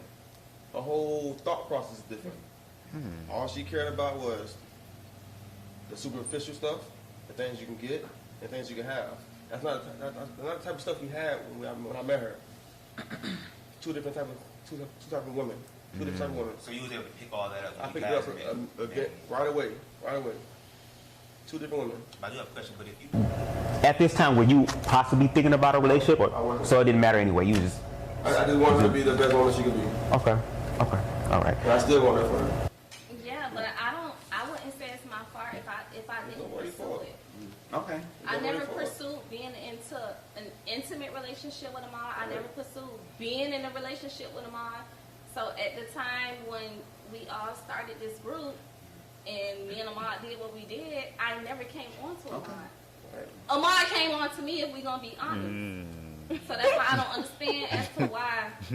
I do come on kind of strong. As the dialogue, the way that your dialogue came on as the way it did, because then I'm looking at it and I'm just like, let me say this. Let me piggyback. When she did get in her relationship, I was kind of hot. Not the fact that she got in a relationship, it's the way she did it. Like, she could have just let me know. She just completely ghosted me and cut me off. So rather than talk to somebody every day, texting them and shit. Oh, now you in your feelings? No, I'm not.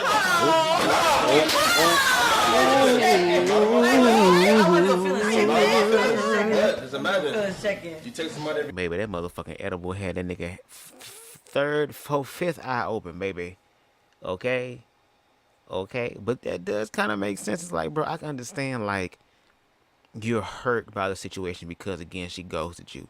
You found this girl, you felt she was wholesome, all this stuff. She was pursuing her dream and her passion of being a dancer at the time. And it was like, you was trying to show it up. But at the same time, you can't be mad about her playing quote-unquote the game when you're a single man and you can do what you want to do and you wasn't looking for nothing. But then all of a sudden, she just left. That's why I'd be like, girl, fuck the alcohol, girl. Get the motherfucking weed, girl. So when hoes get mad, they can at least chill the hell out. Alcohol make you want to fight a bitch and listen to your ego. Okay, and I told y'all Keisha came to shake it up, and she did. And baby, look at Blueface, girl. Blue looking like, girl, why am I here? Girl, I got shit to do, girl. Why am I here? Me and Jamal looking like we going to prom together, nigga. Why are we here? every day. Not prom looks 2023. You text them, they don't text back. It's a good morning. And you text them again, next day, they don't text back. And a week passed, they just fall off the face of the earth. But then again, you say you wasn't looking for a relationship. That's not a relationship. That's still a friend. We still got the connection. Okay. Oh, so it's friend now. So you gotta put on like a two-sided type of. But like I say, because if you it felt wasn't like no beat that though. one I understood time, it. Imagine how many times she felt like that. Right. Like what? Never go to that. Okay. All right. Just didn't commit. So, Ahmad, the viewers want to know, who is Cheetah Print? Who is the Lost Cheetah Girls? And is she still around? Meanwhile, I got on the Cheetah Print shit. The girl from the pool party. She's someone that attends my gym. Oh, okay. That's it. I don't. She still go to my gym. Okay. Like I say, it was a drunken night in the pool, dancing, just having a good old time. Ass slap. Yes, I guess ass slap, get real physical, but that's all it was. It was a dance, it was a soiree at the party, and that's all it was. She still attend my gym, and that's what it is. She don't wanna be like Cinderella. So we're gonna hold on to that. Now let's switch gears. I must say this season was full of talented individuals. I'm sure you all can agree. From a hot new R&B artist, fresh out of New York, to a local LGBTQ new artist, and a new rap queen. Let's take a look at the surviving artists. One thing, bitch, I can do an intro, ho. I can do a motherfucking intro, girl. This voice be voicing. Things that people want to Okay. listen to, that they can relate, and also just hoping that they promote it and push as hard as I do, and as hard as strangers do. Performance with Stonewall. I'm feeling really good. Like, I'm so excited. I'm so hyped because I have familiarity with the stage, with the team. Baby Nick Nack did his so it's just a motherfucking really thing good on this show. feeling. And my No shade. dancer, my choreographer, Holly.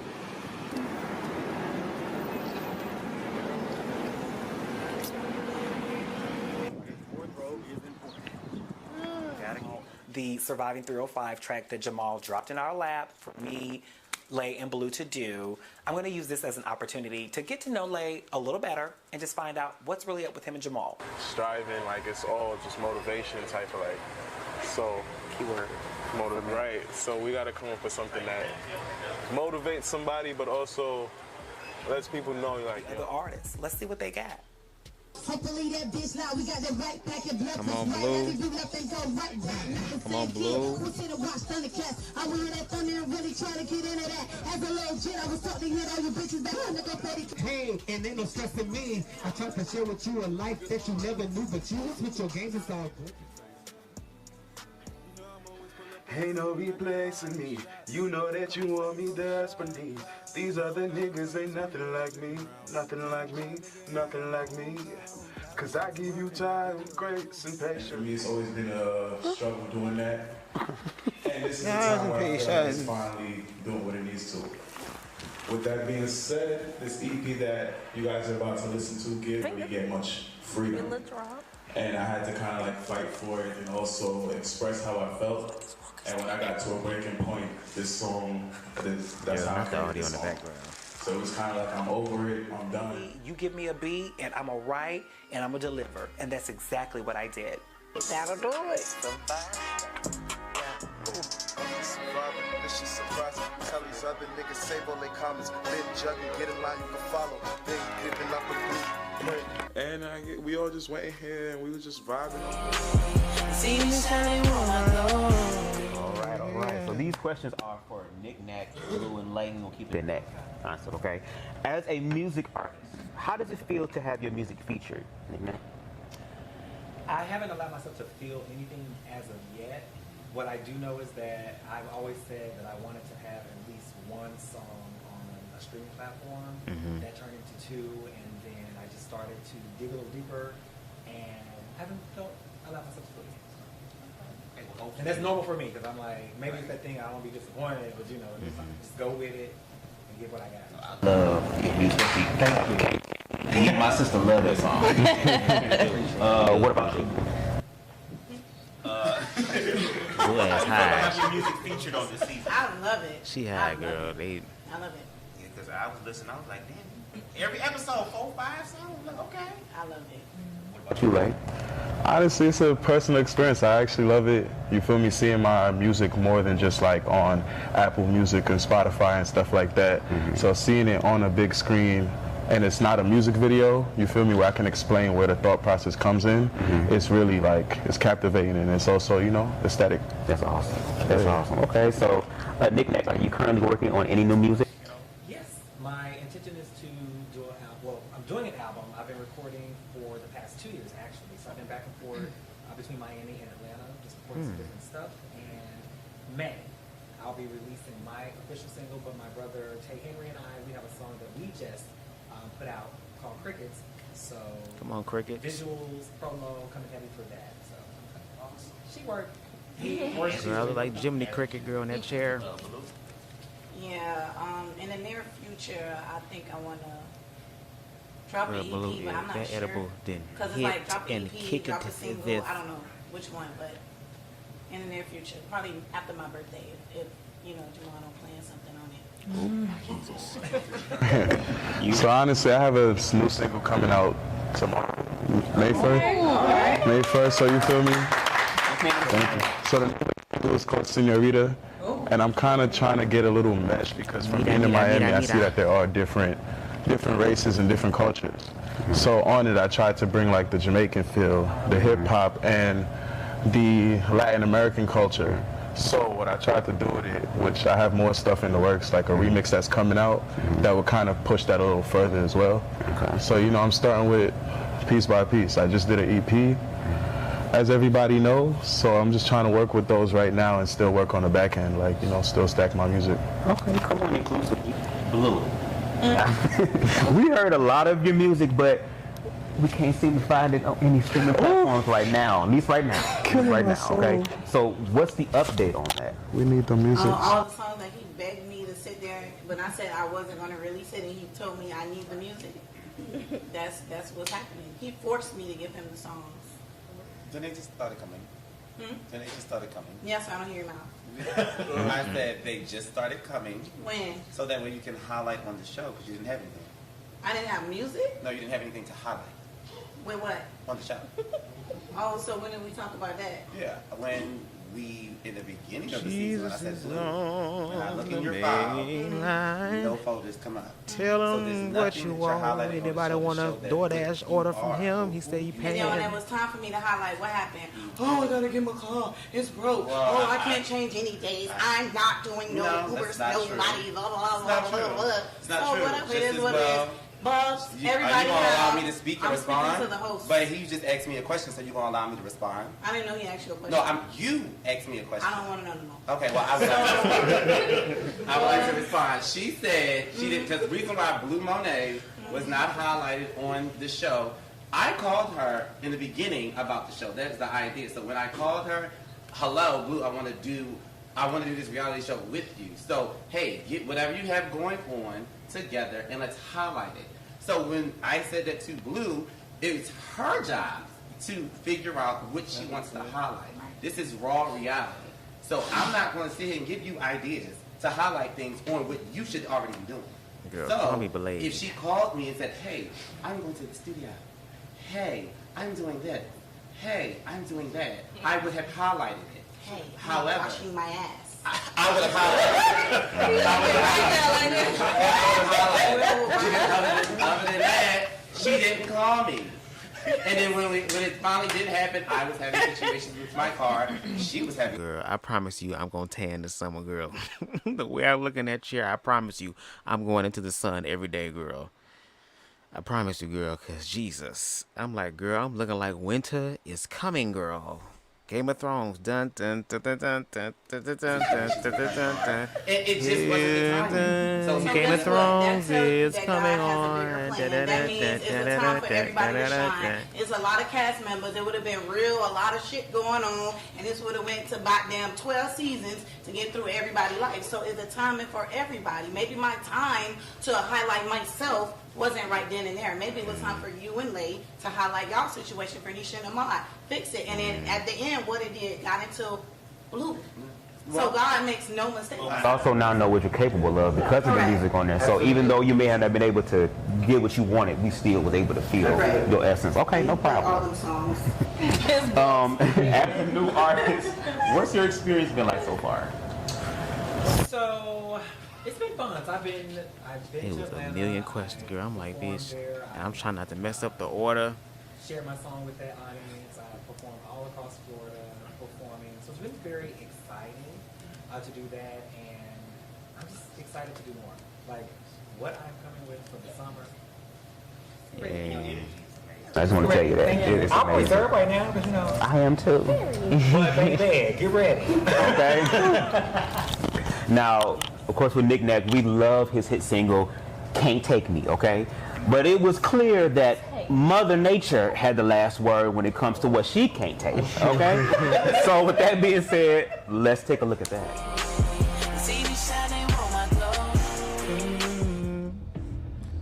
When that tropical storm came through, bitch. It came through fast, like they said. Trey was 15 minutes away, girl, and the water still burned home. Oh my God. Oh my God. Not the prayers of Christians work, girl. It worked this year. It worked. It worked.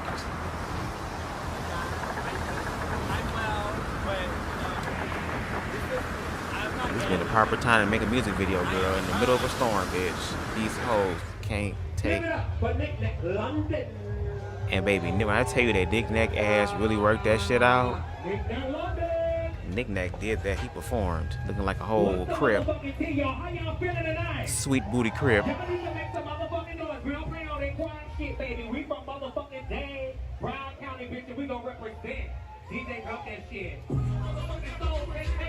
They performed.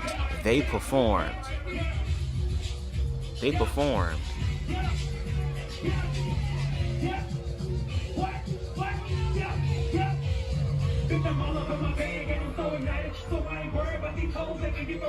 Now they got the sign language person out there doing it, breaking his damn fingers and shit.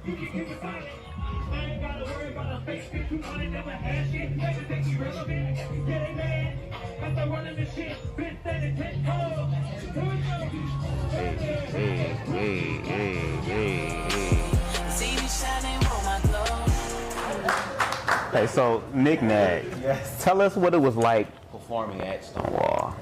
It was fun. I had so much fun. The first time I did was like a few years before that one, and I was a little nervous. And I believe that any artist, when you're doing something, there's the nerves that kick in. But once I'm on stage, it's on and pop it. Now the Sizzle event where Miss Tropical and Mother Nature start working together, I was, I really didn't show it, but I was like, dang, I want to eat that stage up. That finger lady. Yeah, like the teeth shape.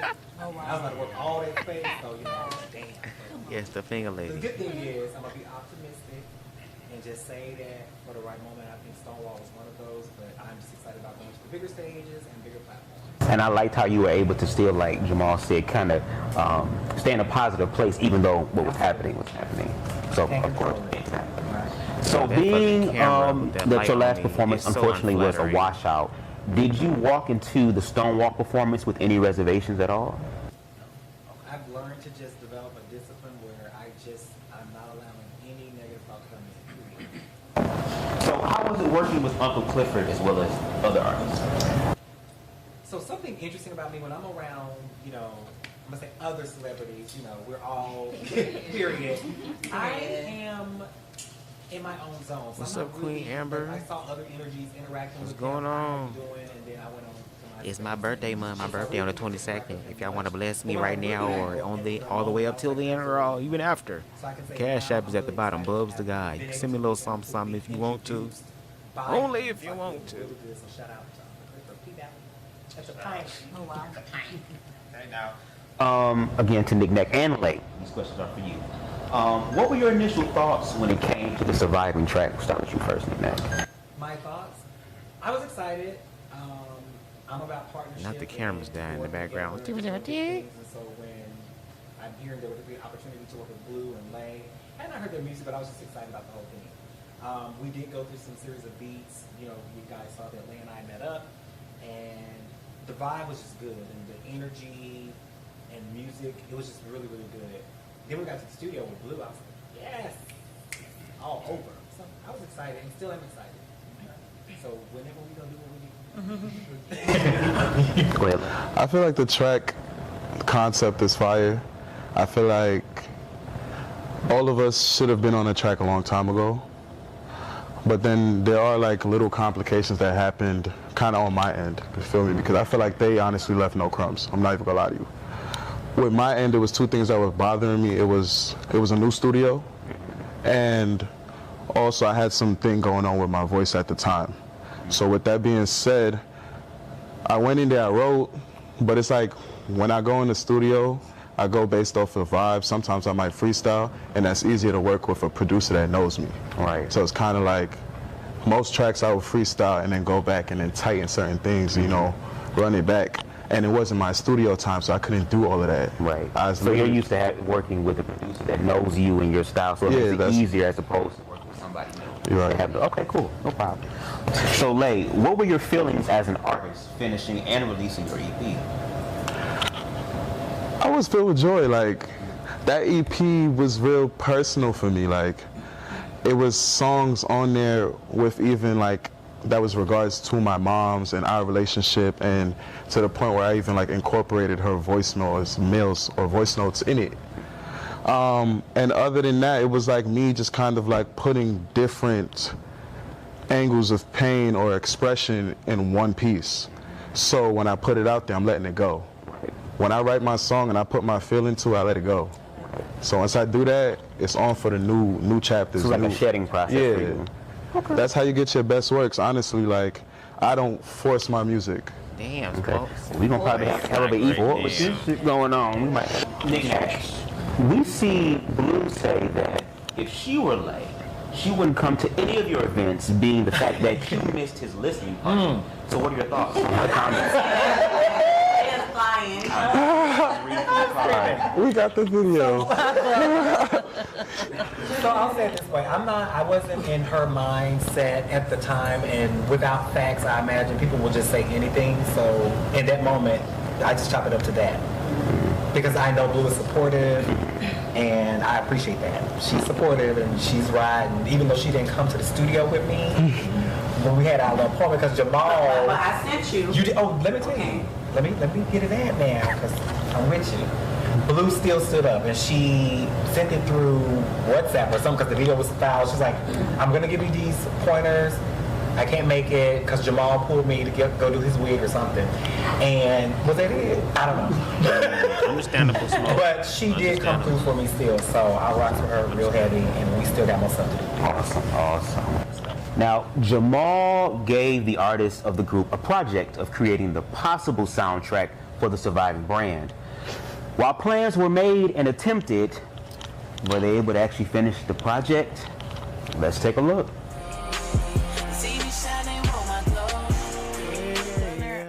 Gunna X Young Thug trumpet type beat. Not the Young Thug trumpet type beat. So we go with the one that I really, was reserved about the beat. But I'm a professional, baby. You give me a beat, and I'm gonna write, and I'm gonna deliver. And that's exactly what I did. That'll do it. What I did.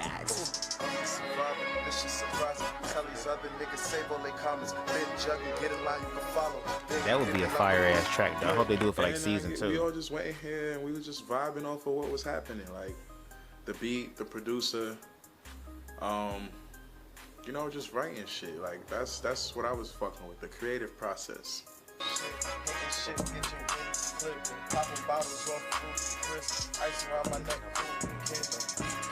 Ice around my nuts, what? What's up, Deshaun? What's going on? Hope all is well. Hey. That was nice. Yeah. Step me as a broke, put you with assets. Cleaning up and I ain't even made a mess yet. Hey. Made bitch, made money, made niggas making bitches mad, and I ain't even made my bed yet. That's all I got. That shit would be fire. That's all I got. Here she come. Oh, here she go.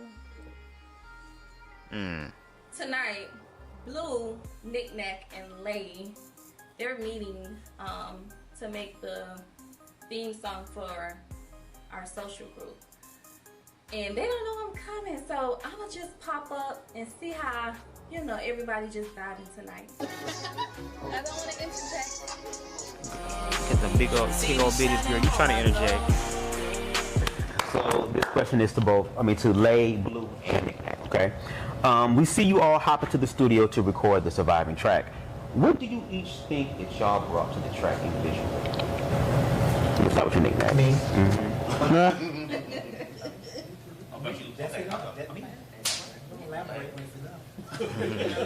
I feel like I just brought like a New York swag to it. Like honestly, what I should have brought to it was I should have took lead on the coordination of the song.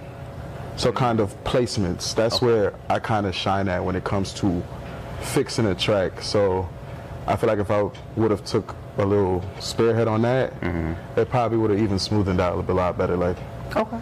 I feel like they both should have did a verse and I should have did the chorus. So, you know. Lou? By Lou? Yes, I bought variety for the women. I know that's right. I like the flow. She had them cleaning up and she ain't even made a mess yet. Now, it was brought to production's attention that the first planning studio session was canceled while Nick Nack, unfortunately, was in Rocks. Does anyone care to explain what the hell happened? How that happened again? Anybody will explain? I think I had COVID. Oh, it was. Okay. Did she catch it from you? Oh, my bad. Okay. All right. All right. Did you catch it from me? COVID. Yeah. Exactly. I was on I-95, y'all. Now, the viewers... It wasn't my fault. The viewers want to know, trying to regain what's control, this... girl, because it's like we got 50 million. Look at my face, girl. I got 50 million thousand questions to ask. Okay, let's get to the status of the surviving track. It's pending. It's pending. It's in the works. It's gonna work. Yeah, like it's. Blake gotta go back when he's more comfortable. And he can bring Whatever. I've been asking for this track for a minute and still have not gotten it. So. Everybody received the track the same. Okay. Well, hopefully we'll get it very, very soon. Oh, right. It's something, you know, it's one of those tracks that you really got to put that little, you know. Salt Bae on. Yeah. So after this, you doing what? What's up with it? Like, I'm with it. We'll be right back, y'all. Thank y'all for watching with us. The fact, like I said, I ain't get no stage makeup, girl. I ain't get none of that. Okay. Again, I am the Grow Sisters. We the Grow Sister. Woohoo, girl.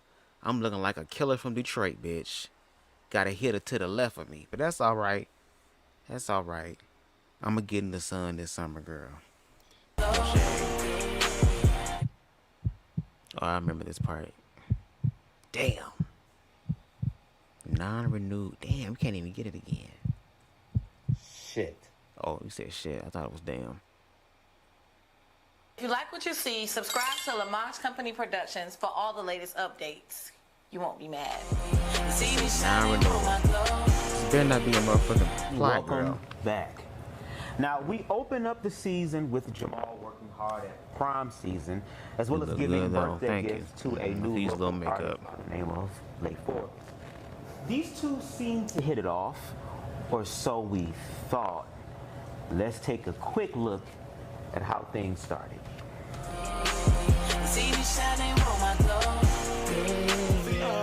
This guy named Lay. Yeah, he's an R&B artist. And we had, That vibe would never leave you, nor forsake you. So that vibe.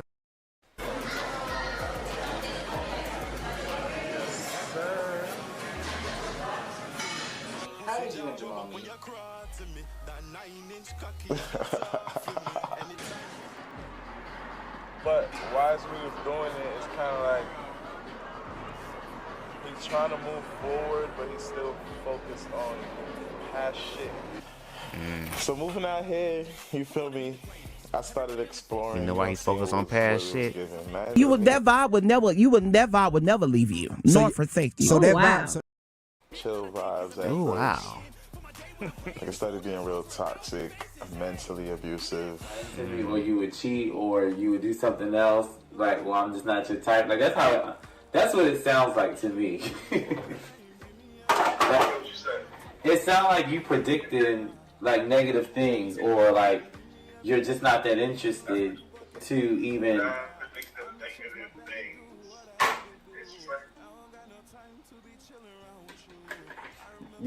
It's like what?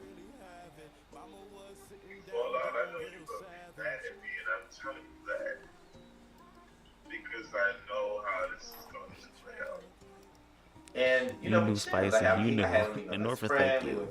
That vibe will never leave you. North for thank Got you. real intimate at the World Tavern. He kissed Smoke me. said he is a taker. Wow.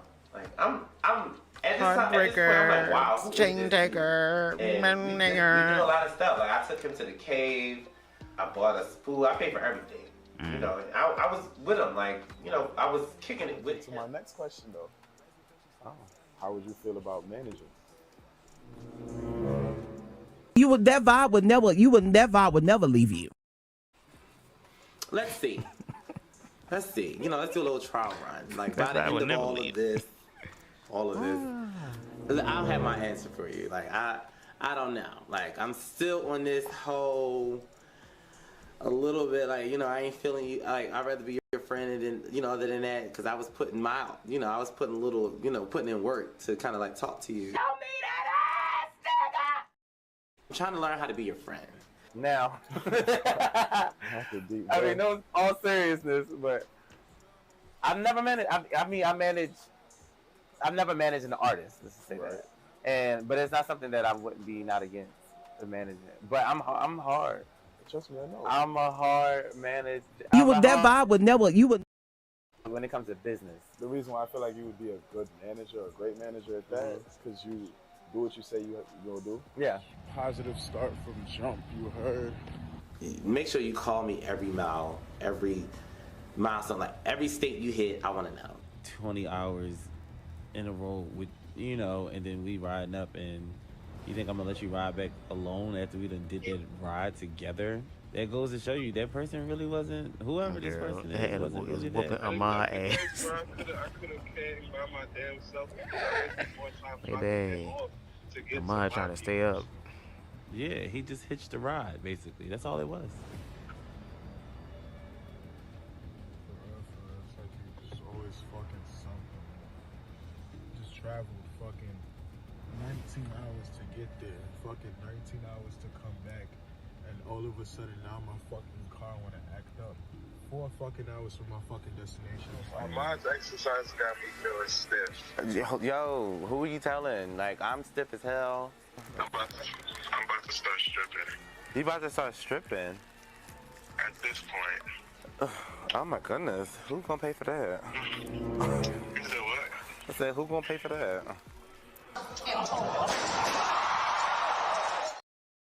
Anybody gonna pay for you? Wake up. Wake up. Wake up. I can't say what. Go ahead, say it. I was about to say something, but we got boundaries.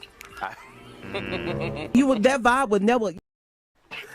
I'm glad they're starting to be respected. Cause you ain't see me without clothes fully, so I'm gonna need you to pipe down. Jesus is on. Siri, play Toxic. See what it's giving. Me and dude with the homie collapsible done had neck. a couple of long conversations. You know, done made a couple of plans to go places, chill out, vibe out. Cause from the last time we met, we've been, you know, corresponding, getting to know each other. And I don't know like heavy shit, but guess trying to get there.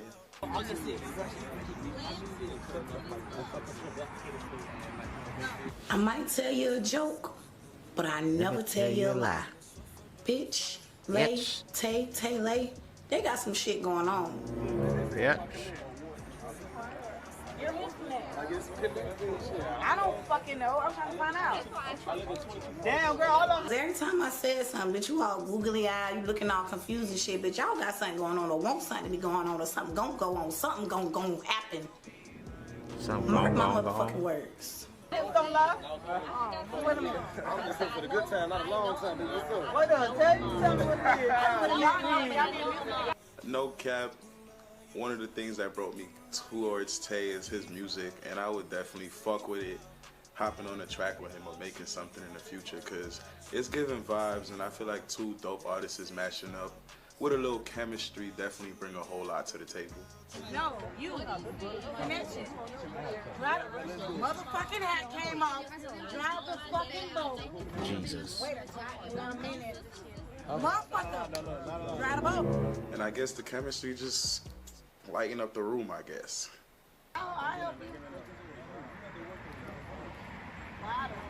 That throat is gone. That throat is gone. Ooh. Okay, let's take it back. That throat is gone. Well, we can decide to move past it or not. Or I would rather move past it so we could focus on what we need to focus on. And that's just as far as everything that's been going on. Like, even at the hookah and vibe night, kind of sensed something was off with you. Also sensed the shots being thrown. This man Jamal talking about I'm Tay's connection to the show. Oh. That shit kind of just that's not just Tay's blowing my connection mind to right the now, 'cause it's like, Jesus be a fence and a blunt, okay? Yeah. Let's get it going. Jamal, how did you feel bringing Lay on the project, being that you guys have had a past? When I met Lay, we had what we had as far as like a physical attraction and how we met. But vibing with him and seeing that he is an artist from New York, coming down here, trying to get a fresh new start. That's what the show is about. Surviving at 305. New York, north so of I you. saw this could possibly be a platform and an opportunity for him to display his talent. Yes. Man, it's just, baby, Smoke Dragon. I guess you want to say the added bonus of the fact that we were personal. Baby, before Smoke business, Dragon is not here that had a for little any influence as of well. this. But I thought he was a perfect person to sit on this couch. Like, When starting the show, how can you best describe the relationship between Jamal and yourself? At the beginning, like, I would say we were friends, but also like the emotional factor of it, it was kind of like a getting to know you type of headspace. You feel me? Like us going out, different places, whatever the case is, vibing after we had that interaction or whatever, you know. It was us getting to know each other. And I assumed that it was understood it was on a friendly basis because of conversations and text messages that we've had before I was even asked to be on the show. Okay. Feel me? So how was it like spending your birthday in Miami away from your family and friends? Like, how was that experience? I would say kind of difficult. That was my first birthday away from my family. Okay. To where it's different from the norm. It's different from me taking a flight somewhere or, you know, like having a booking or a private chefs or stuff like that. It was just, this was something that I did out of my own pocket and also not having my loved ones around, you know, so it hit different. So even though you were by yourself as far as family and friends that you knew, you had Jamal at least there in that aspect. So when you and Jamal were talking at the table during your birthday, you opened up to him about dating an escort and being more comfortable with yourself. What was the status of that relationship at that time? So at that time, I didn't know the person was an escort. Okay. They waited to tell me probably like 3 or 4 months after. And if you know a Taurus and having 2 Tauruses, we kind of, like we both fell fast. So at that point, it was kind of really hard, especially when I didn't want a relationship. I came out here fresh, I had a lot going on. Like, it wasn't something that was planned, something happened and I just had to think on my feet. So with that being said, it caused a lot of turmoil because I was already going through shit. And that added into it, like when somebody's constantly showing up, especially when you're not asking them to, it's like, you know, y'all gotta form a connection, y'all gotta, you know, talk, vibe, bond. And I was getting the me out of somebody else. So with that being said, it was like just knowing that you can go do this for bread or whatever the case is, and I'm busting my ass and making almost more than you. So it's kind of like confusing, like, why are you doing this? Right. Especially when, you know, I see your worth and you on me about certain things, but like I'm content with my job and I'm making what I need to make. Right. Well, it didn't work out. Nah, and it didn't work out for the best, because that shit, like, that was the first relationship I could say that was really toxic to where we had put hands on each other. Oh, wow. So, Jamal, that ass. Did you know he was already involved with someone? No, not in the beginning. So when we first linked up, no. As we sat and went out on dates and got to know each other, I'm not thinking is he involved with nobody. He's involved with me. We've been sitting here chilling for the whole time. Can I stop you right No, you can't, because the question was for me. I'm not sitting here thinking of that. As we started filming, and don't get me wrong, before filming happened, we've had conversations and he was unfolding that he has something going on with an individual, but it was on the outs. He expressed it on camera. He just said it there. They were on the outs. So I'm like, okay, cool. If it's on the outs or whatever, I'm single. It's not like I'm talking or dealing with anybody. I'm talking and dealing with you at the moment. So as it was on the outs, okay, cool. I'm playing the field right quick. Just waiting around. I mean, it is what it is. I'm just being honest. So that's where I was. I knew in the beginning that it was on the out, so I was just lolly-dolling around, going with the flow. So in the beginning, what were your intentions with Lay? In the beginning, we hooked up. And then we got to know each other a little bit more, past the hookup, whatever that looked like. And then I said, sexy little hoe. I'm cool. He said, I'm cool. We hung out. He's genuinely attractive In man. each other's throats. He's ambitious. He came down here on his own to start something new. Those are traits that I'm looking for on his own in an individual. So as I'm sitting here chilling with you and getting to know you, and the type of person that I know what I want, I'm naturally going to gravitate, and feelings are going to start to develop because I'm secure and I know what I'm into and I want. Whether or not he saw it or not, that's where I was. So, Lay, you mentioned to Jamal that you know how things are going to end between the two of y'all, right? What could have been done to prevent things from getting worse, in your opinion? Honestly, looking back, to just I should have never dealt with him, like, after that. Because these conversations were happening before we even went on a date. You see, for him to say that he didn't know before we even went out, you see, probably like within the same week where we messed around, mind you, I had somebody I was dealing with, but I was dealing with personal issues, and yeah, I stepped out, whatever the case is.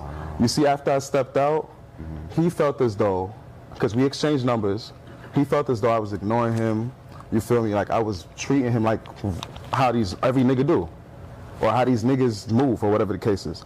With that being said, I took it out of my time to express that, yo, I'm in a toxic situation I'm trying to get out of. I just moved down here. I also expressed that I'm not looking for anything. You feel me? And with that being said, his response was, I respect you for telling me that. I'm down here. I'm the type of person, like, I'll stay in the crib. I'm a homebody, but when I want to go out, I'm going to go out. So I don't know anybody else on that type of level. Yo, Jamal, you were trying to go boom, boom, boom. You know, I'm not looking at it as a date. Like, in New York, I do that on a regular. Like, you feel me? Like, do you feel like it was a chance for you to kind of escape what you were going through, or to kind of... It sounded like it was an escape. I guess so. I guess, like, I wouldn't call it an escape, but if that's what you want to use or terminalize it, yeah, cool. But I was trying to figure out me. Right. And I let that be known before, and so, because there wasn't any mix-up of feelings, because I feel like we've all been there before. So can I ask you a question? Was that before or after the couple days that we did? I just told you that was before. That text message conversation was before. Okay, so if it was before, then why you go out to eat, you spend money, I spend money? Why meet these people that are close to me, my best friend? Why be intimate with me in the club after you told me? Why do those things? So You chose to introduce me to your peoples. I'm answering each of one of your questions. You chose to introduce me to these people. I didn't say, yo, I want to meet this person, that person. I didn't say any of that. I didn't have any intentions of meeting anybody around you. I was just cooling. Then the next, the kiss in the club, like I said, we was trying to get to know each other. But you didn't want nothing. No, I didn't want nothing. But why do that? What? We had a vibe. I'm not gonna sit there and lie about it. We had a vibe. I have a question. Was there ever a conversation that we are dating? No. Was there ever a conversation we were dating? No. Like I thought I was clear through the text message. What I try to do is try to be very detailed in how I express myself, because one thing I know, people can misunderstand text messages, people can misunderstand even spoken word. So with that being said, I've been the nigga on the sideline that it's like, I've been led on.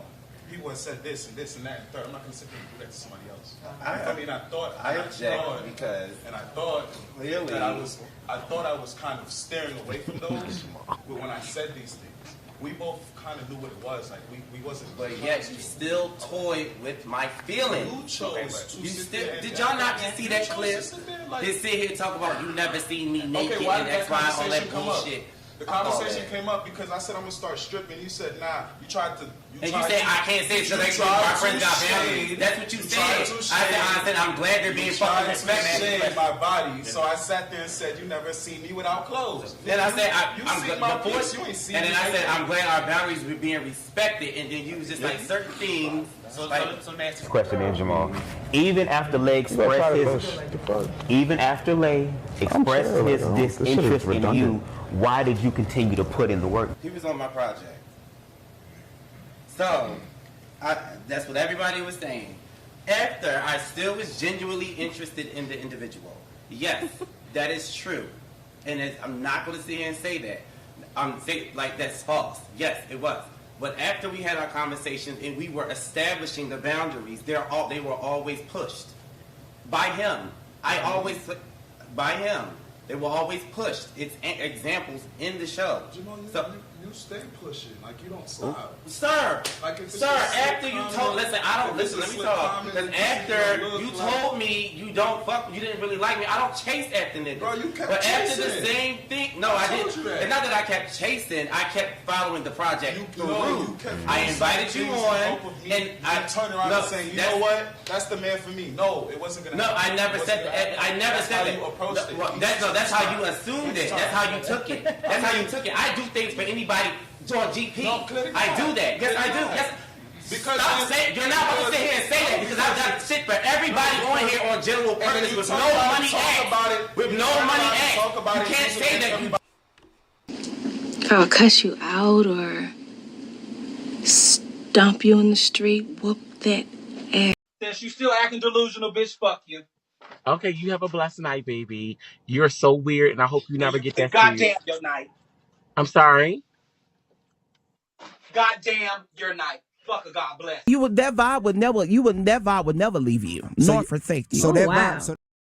And you turn around and you use it against them. No, how is that really helping? Have I fucking used it against you? Have I used it against you? Have I used it against you? I've never did that. Like, I'm not that type of person. And that's what fucking gets with me. I'm not that person. I've never ate Blue or anybody. Girl, I'm looking like, bitch, I sat my ass down. Now, at least I look like I have some color in this damn shit. I don't look like a vampire. I look like I am somewhat part of the melanated community in this shot. But baby, the reason why I have my hand up like this, girl, is because instinctually, girl, when hoes start getting crazy and shit, I automatically go into boxing mode. My arms are already short like a T-Rex. Okay? So it automatically goes up into boxing mode to protect my face, girl. So I can throw them bows if need to. Okay? Again, I'm in this oversized chair. Okay? Oversized chair. That chair is unnecessarily too big for me. I don't need what? Y'all could have gave me a goddamn stool or something to sit on. But this big ass queen chair, girl, where I can swing my legs underneath the damn seat. I needed a step ladder to get on this chair, and I needed some assistance getting off. Oh Lord, I was just in the middle of it. For no money. So for you to sit here and say that You did all really that you pisses me did. off. You did all that you did in hopes that you thought I would turn around and say, you know what, that's the man that I want to be with.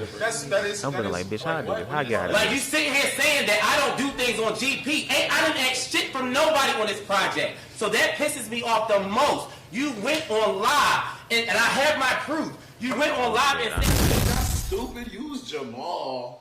What? That nigga can't even suck dick properly. You talking about use Jamal. Use Jamal. Who the fuck is using Jamal? I even suck dick Like, properly. I'm confused. No cocky, And you I got don't make everybody pod over here with tuppy. this false ass narratives as if I'm used you. Everything I did for this, everything I did through this whole process. Come on for the transition. Okay, that's one live compared to 13 episodes of me being degraded. Wrong information, twisted and turned. No, but how you edit that shit is different. How you edit that shit is different. On that camera. When the camera came on, that was up to you what you did. I didn't tell you to board And it was up to you to figure out your feelings because I told you what it was. And I was moving All right, past no, them. no, you wasn't. No, you wasn't. Because Because each time it was over and over and over. Good looking. I already told you after the, like, if we was going out and we messed around the first time on some light shit and we kept going out and chilling and we not having. And I'm trying to figure out, as the short ass leprechaun host, how to stop these two tall ass niggas. Stop. Can y'all even see me? Are y'all willing to look down? Do I have to be like Johnny Cage and punch niggas in their balls and they nuts, girl, in order to get something? Do I have to Goro you motherfuckers, girl? Order in the court, order in the leprechaun court. Okay. Having no sexual, no grabbing, no kissing. Like, we kissed one time, bro, and it was to test the vibe. I was in a space where I felt uncomfortable. I was in a new club, a whole bunch of niggas staring at me, and I was uncomfortable. So I'm here with you, so I made the nigga move and I kissed you. So it's just like, bro, like, come on. Like, even after that, like, if I'm fucking with you and vibing with you, I'm a very touchy-feely type of nigga. So I'm gonna be all up on you. And you think we're gonna be chilling and going out, like, and we not. So you use me? Use you for what? Everything that was done was reciprocated. Okay. You took up a check, I took up a check. Like, you didn't get up and go. You never told neither me or Blue that situation. You can't leave people on What by situation? doing I did tell you that. You did not tell us that. And I, so even with you making it seem like to somebody else that you and Jamal had more than what y'all had going on. Oh, I want this nigga to move, and I'm gonna kiss you in front of the nigga. That's leading Jamal on. You can't do that. Okay, and I understand that, which I have took No, accountability they getting for hot. before. So y'all want me to keep wearing it around? Yes, I know that. I knew I was wrong. Okay. Why did you feel so comfortable discussing your attraction of Jamal's friend to Nick Nack? Out of to him? So it was kind of like, I wanted, since he was close with him and he knows both of them, it was kind of like, yo, how do I approach like me? But I'm just cool with, like, I'm honestly, like, I wasn't feeling him like that.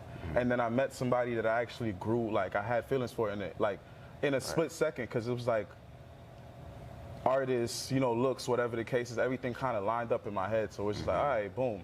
Kind of like what he said for me, like, that's what I kind of felt without even really knowing him. Okay. So let me ask you this. Do you think it was okay to develop feelings for Jamal's friend? And did you... And again, I'm just asking the questions that are given unto me. Okay? That's all that I can say. Feel that there would be any backlash because of it?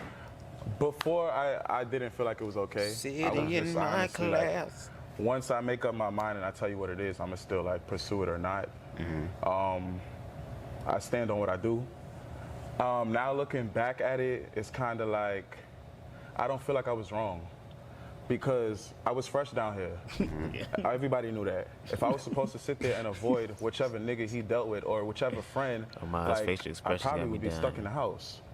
Like, I mean, I'm in a new city. I'm a nigga at the end of the day. Like, if I want to vibe with him, who are you to tell me I can't vibe with him? Understandable. Like, you're not right. It is what it is. We see you. We see Jamal during this season. Okay, we see during this season that Lay was there to help set up for a few of your events, right? How do you feel about Lay coming to help? Always welcome. Always welcome. He was. Why you think my attraction was? Always was willing to help and be available to assist what I'm working on. And it was like a give and take. It was a vice versa.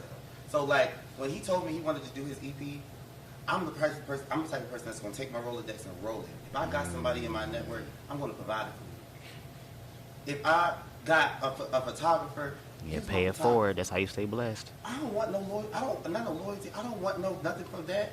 That's your connection. I mean, it's my connection. I had it, but I'm giving it to you to use. I'm sharing it. So it hurts when you sit here and say I don't do anything genuine. But I don't. When you book, you pay for all your studio sessions. I never took that from you. I never said you did it. I didn't get any credit. I didn't get no credit from him. Like I didn't get no like finder's fee or whatever. He never paid me. So I gave it to you. I did those things. So for you to sit here and say on social media I don't do anything genuinely, that hurts. After you told me what it was still, I think you are a talented individual. Haven't I said that to you? Haven't I said that to you, Venetia? I said he has great music. I want him to succeed, with or without me. Even after our situation, I would still rather not deal with him, but I still want him to succeed. He can still work with the engineer. Understandable. He can still work with the photographer. What is it? It's nothing. I give, and I do not expect in return. Well, you said Lay's up north swag attracted him to you. Again, I'm just reading. Okay, bitch. Is that do you believe Thank that you, that Deshaun. swag is still swagging? He's handsome. I've never taken that from him. But do we vibe on that level? We pop oil and water. It's that shit has sailed for me. But I'm not gonna sit here and say, "Oh yeah, ugly ass nigga." No. So speaking of intimacy and all that type of stuff, Jamal, did Lay stay the night at your house during the 4th of July weekend? No, he didn't. He didn't stay the night. We did play house. What that look like? We did play house. What did that look like? You took a shower. You cooked. You made some great cocktails. Okay. You did. And y'all ain't fuck? July night, right? So that same night, my car got towed, right? He helped me, he basically helped me get my car, or whatever the case is. Then we went back to my spot because he had paid the money because I didn't have enough cash on me. So he drove back with me and he spent the night in my crib. What do you mean play house? Like, No, my house. That shit was tall as hell. When you came the next day, uh-huh. and we stayed, we cooked. That's what you call play house?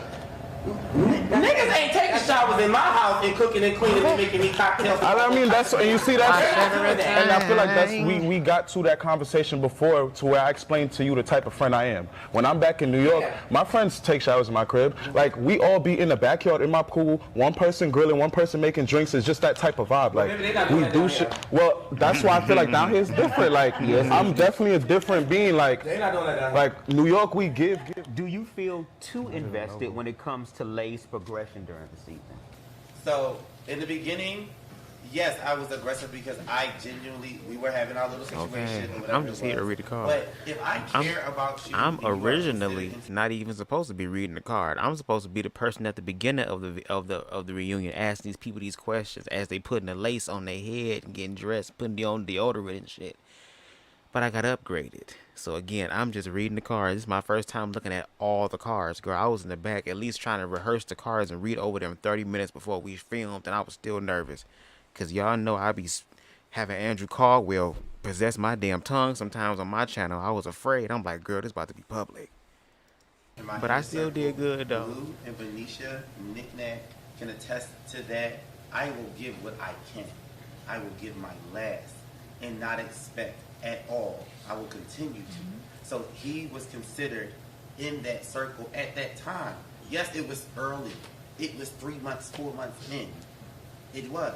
But that's, yes, I was aggressively helping him whatever I had. We was talking steadily. So if he in needed love something, I'm gonna see if I with got you. I'm that type of I'm that type of dude.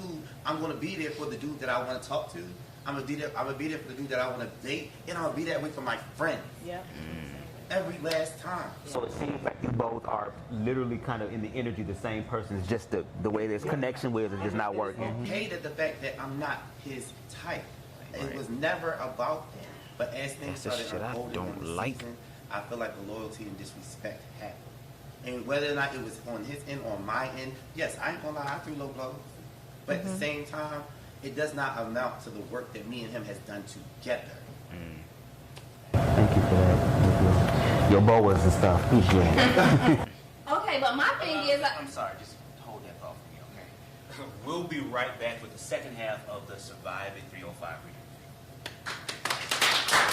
Yes, we made it through, baby. Oh shit. What's on part 2 next time? we're so close to the because I said let me speak. I didn't cut you off. I didn't cut her off. I give an example. Your whole entire being was right. Give an example. And welcome me to the stage. We have Tate. Now, like, we see. You left my house. The hookah and vibe night was in his house. Anybody else has to say? You're choosing what to put, when to put, and how to put it. If you want to date him, bring him on cash. Let's highlight it. And that's facts. All right, y'all. That was part 1 of the Surviving 305 reunion special. How did y'all feel about it? Put my music on.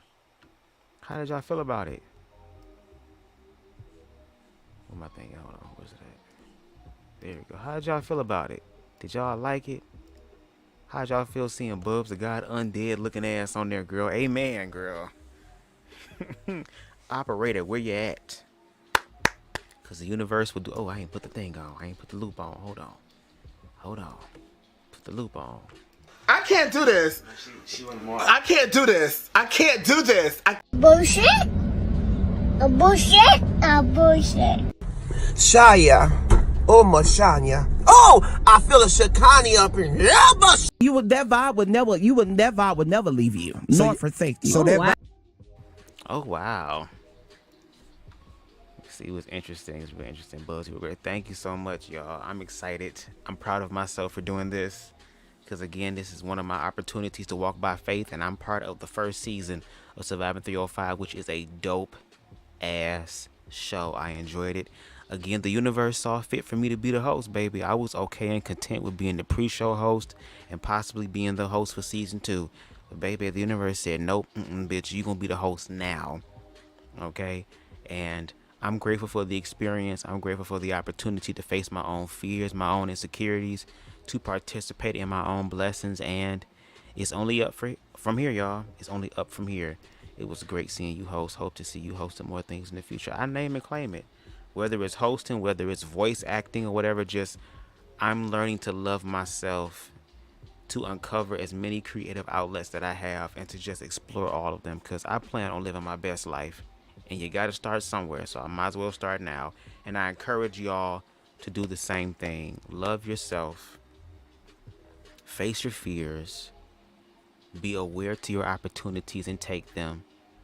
And watch life manifest in ways that will blow your mind, okay? Your wildest dreams.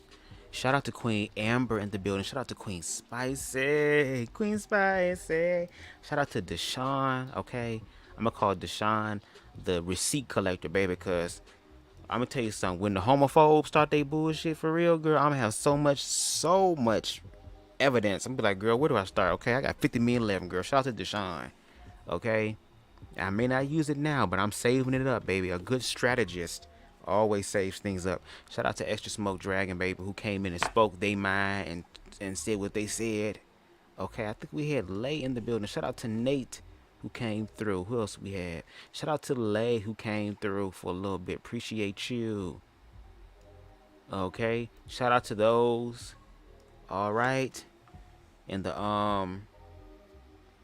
what's it called, baby? The replay gang. Shout out to y'all in the bushes. Make sure y'all hit that like button to help this channel grow in the algorithms, okay? Comment and share if you choose to. And if you feeling compelled, again, you can hit the CashApp at the bottom of the screen. This is my birthday month. Yes, I said birthday month, okay? My birthday is actually on June 22nd, but I'm taking all Cash Apps this month. So if you feel compelled to send me a little something, I don't care if it's $1, I don't give a fuck if it's 5, 10, 15, whatever is on your heart to cheerfully share and pay it forward, I appreciate it, okay? Thank you so much. And until part 2, y'all enjoy the rest of y'all Thursday. Peace.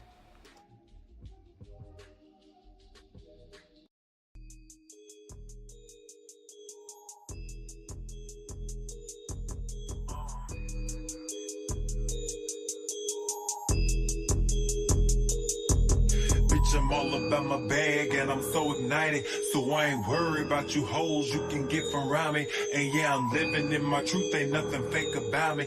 So if you coming with that beef, you can keep it silent. Cause I ain't gotta worry about a fake bitch. You probably never had shit, man, cause they irrelevant. I got these niggas mad, yeah, they mad. Cause I'm running the shit. Been standing 10 toes, I'm ahead of you, bitch. And these hoes can't take me. Hoes can't take me. These hoes can't take me. Fuck niggas, they can't take me. 2021, oh yeah.